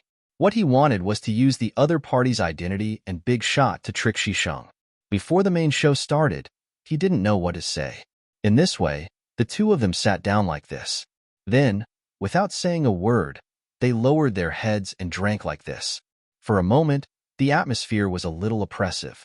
Yang Chandong didn't speak, but Hu Changning wasn't unhappy in his heart. Instead, he was still excited.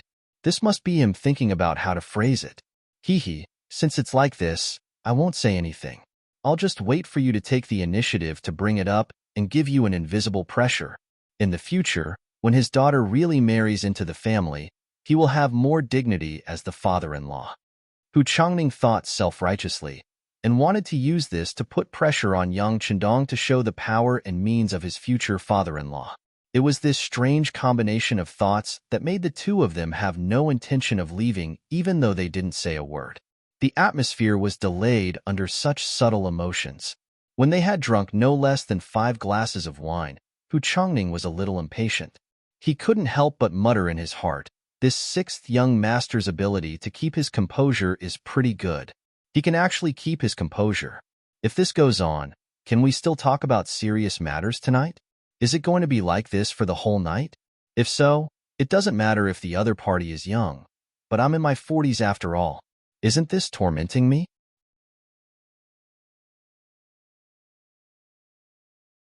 Chapter 91. Hu Zhangning's heart began to palpitate, but Yang Qindong did not notice.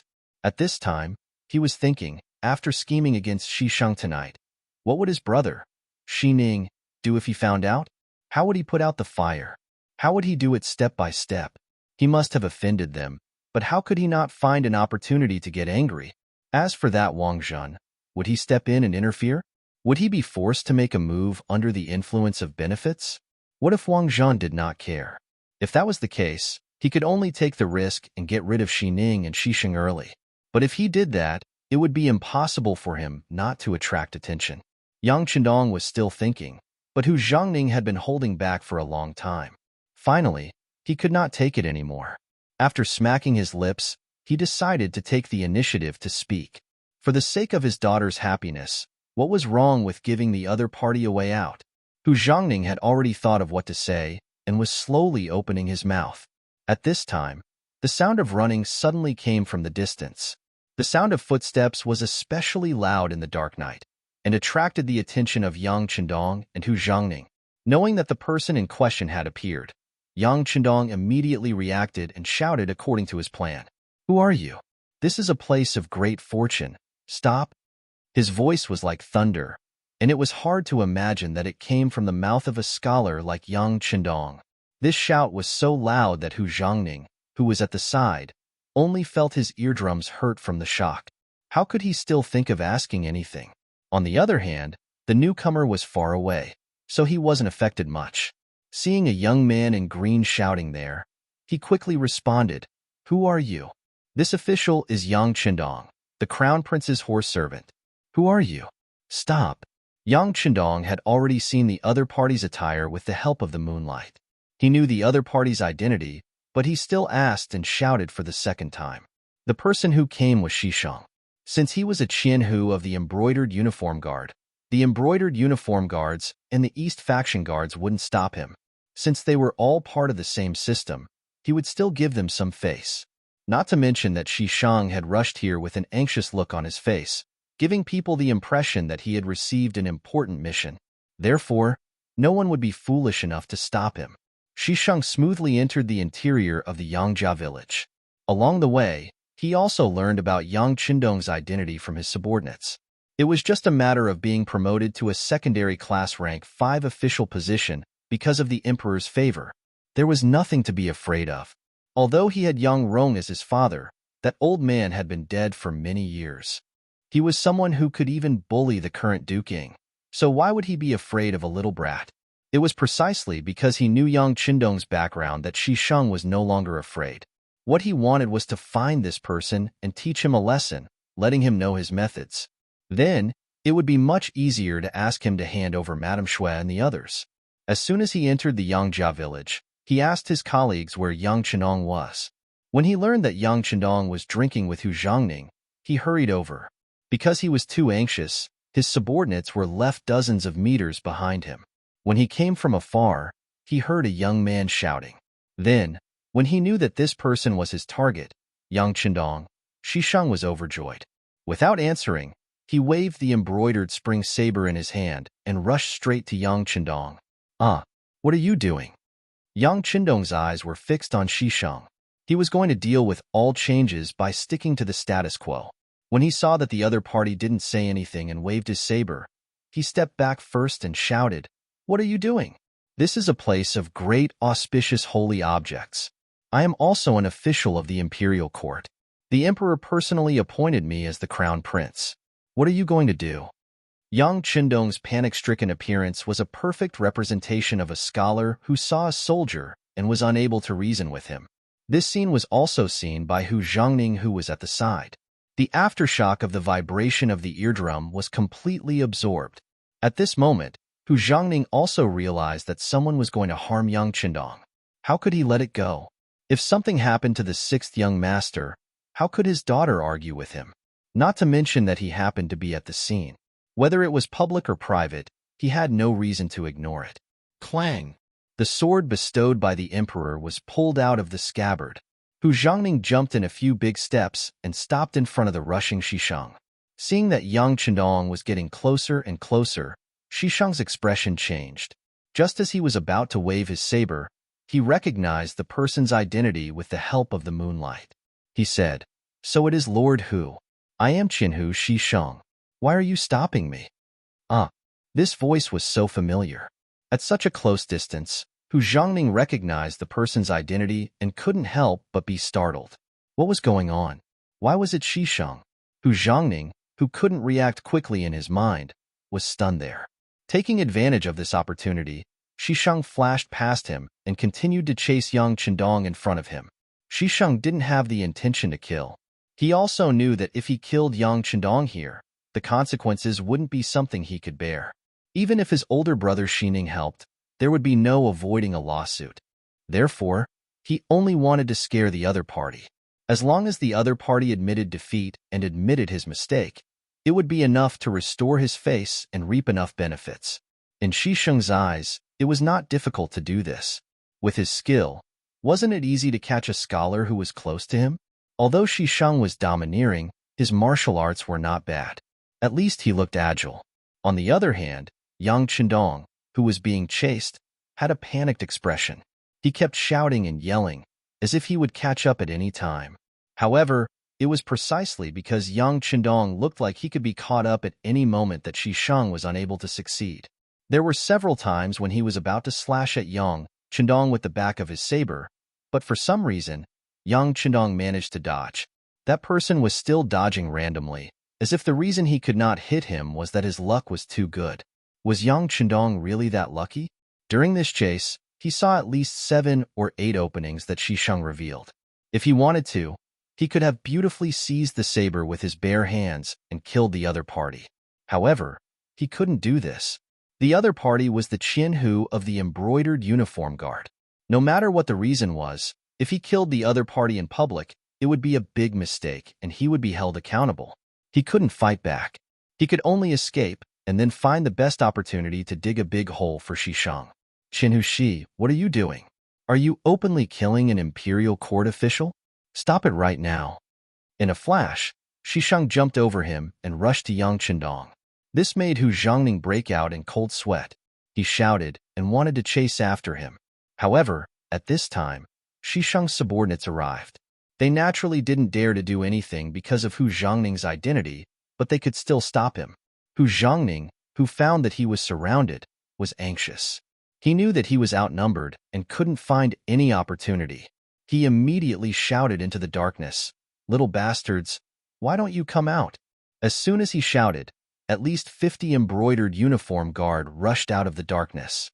Among them was Lieutenant Sun Shuang, who had been beaten 10 times before. These people were the ones on duty today. They were responsible for the safety of Potato. They had been watching from afar since Yang Chendong and Hu Zhongning drank together. They didn't understand the reason, but they saw Xisheng kill with their own eyes.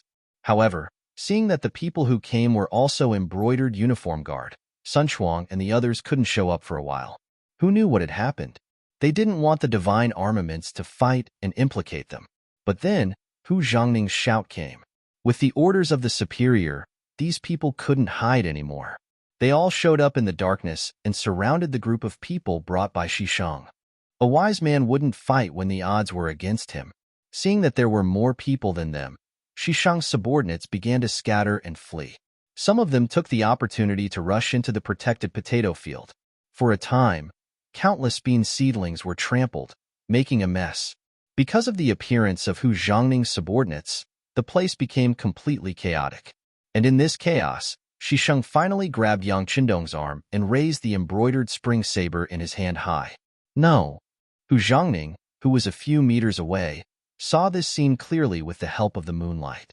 He immediately shouted to stop it. Xisheng was taken aback by this shout.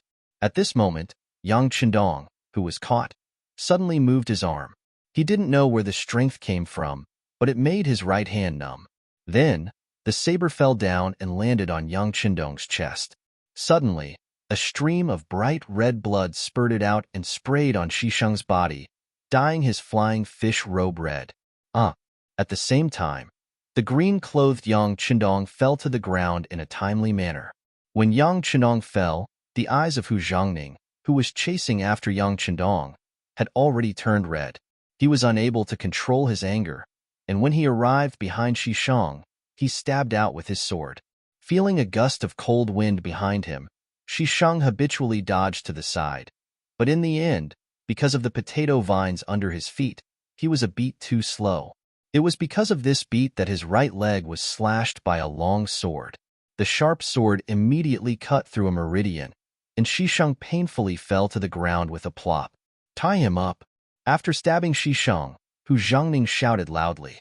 Then, he stretched out his hand in front of Yang Qindong, who was lying on the ground. At this moment, an even faster figure suddenly appeared in front of Yang Qindong. He quickly carried him on his back and ran straight to the Yang family manor.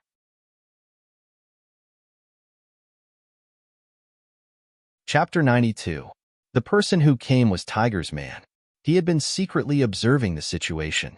When he saw that the young master had been cut and was bleeding, he immediately became anxious. Without caring about anything else, he rushed out and carried Yang Qindong on his back. Then, he recklessly ran into the manor. Beta Persei also appeared with him. He didn't snatch the job of carrying the young master, but he did stay where he was. He stared coldly at Hu Zhangning, a huge, murderous aura leaping out of his body. It was clear that he was ready to kill if there was any disagreement. "Who are you?" An embroidered uniform guard didn't understand. Seeing that someone was blocking in front of Lord Hu, he wanted to step forward and question him. However, before he could move, he was stopped by Lieutenant Sun Chuang at the side. "Get back!" With an angry roar, he pushed the blind embroidered uniform guard behind him. Others might not know, but Sun Chuang, who had suffered in the Yang family's old manor in Jianing Manor, was very clear about Beta Persei's strength. Now that his master was injured, the consequences would be unimaginable if he was enraged. Hu Zhangning naturally recognized Beta Persei and knew how powerful this person was. He didn't act rashly, but still said out of concern, "I just want to see how Yang Shima's injuries are. There's no need for Lord Hu to worry. My master has the elixir in his hands." Beta Persei spoke as if he could hold back 10,000 men. Then, he stared coldly at the crowd, all the muscles in his body ready to explode at any moment. Feeling the pressure of that aura, Hu Zhangning knew that he couldn't force his way in. He turned around and vented his anger on Shishang. "Come, capture all these people who destroyed the auspicious land. Tomorrow morning, when the city gates open, we will enter the palace to see the emperor." With Hu Zhangning's order, the embroidered uniform guards who came with Shishang were beaten to the ground one by one. Any slight resistance was met with a series of punches and kicks, making them cry for their parents. Yang Manor's inner courtyard. Tiger's man ran back with bloodstains on his back. As soon as he entered the side hall, he was seen by Qiao Yin and the other girls. Young master." Qiao Yin only managed to shout once before her vision blurred. Then, her body fell to the ground. Fortunately, the maidservant Xiao Wei reacted very quickly and reached out to catch it to avoid the danger of touching the ground. Dong Shui, Madame Shui and Mu Lily also shouted in surprise. Then, their faces turned pale and they didn't know what to do. On the other hand, Yang Qindong, who was being carried on his back, was still very calm. He said to Tiger's mane in a weak voice, "Wake Yin up and let her apply medicine for me. No one else is allowed to enter my bedroom without my orders." "Yes," Tiger's mane replied with tears in his eyes. On the other side, Xiao Wei had already shaken Xiao Yin awake. After knowing the young master's intention, she ignored her weak legs and hurried to the bedroom. Yang Qindong, who entered the bedroom first, was placed on the bed by Tiger's man. After seeing that there was no one around, he let out a sigh of relief and said, "Hey, Tiger's man, can you run slower next time? Do you know that the young master was originally fine? But when you jolted me on your back, I almost suffered internal injuries." As he spoke, Yang Qindong threw a bag of chicken blood to the side and took off the bulletproof vest under his green robe. There was a cut on the bulletproof vest, but it was only a scratch. As for the underwear under the bulletproof vest, there was not a single scratch. Tiger's man's eyes widened. Young master, what about me? Your skills were all taught by the young master. Why don't you think that Shi Shang, with his mediocre skills, can hurt me? Yang Chendong asked with an expression that said, why don't you use your brain? After speaking, he did not wait to see if Tiger's man understood. He continued, the young master's injuries will continue to be feigned. Before this matter is resolved, no one is allowed to enter the bedroom without permission. But if anyone comes, just tell them that the young master is sleeping. Xiao Yin is the only one taking care of him.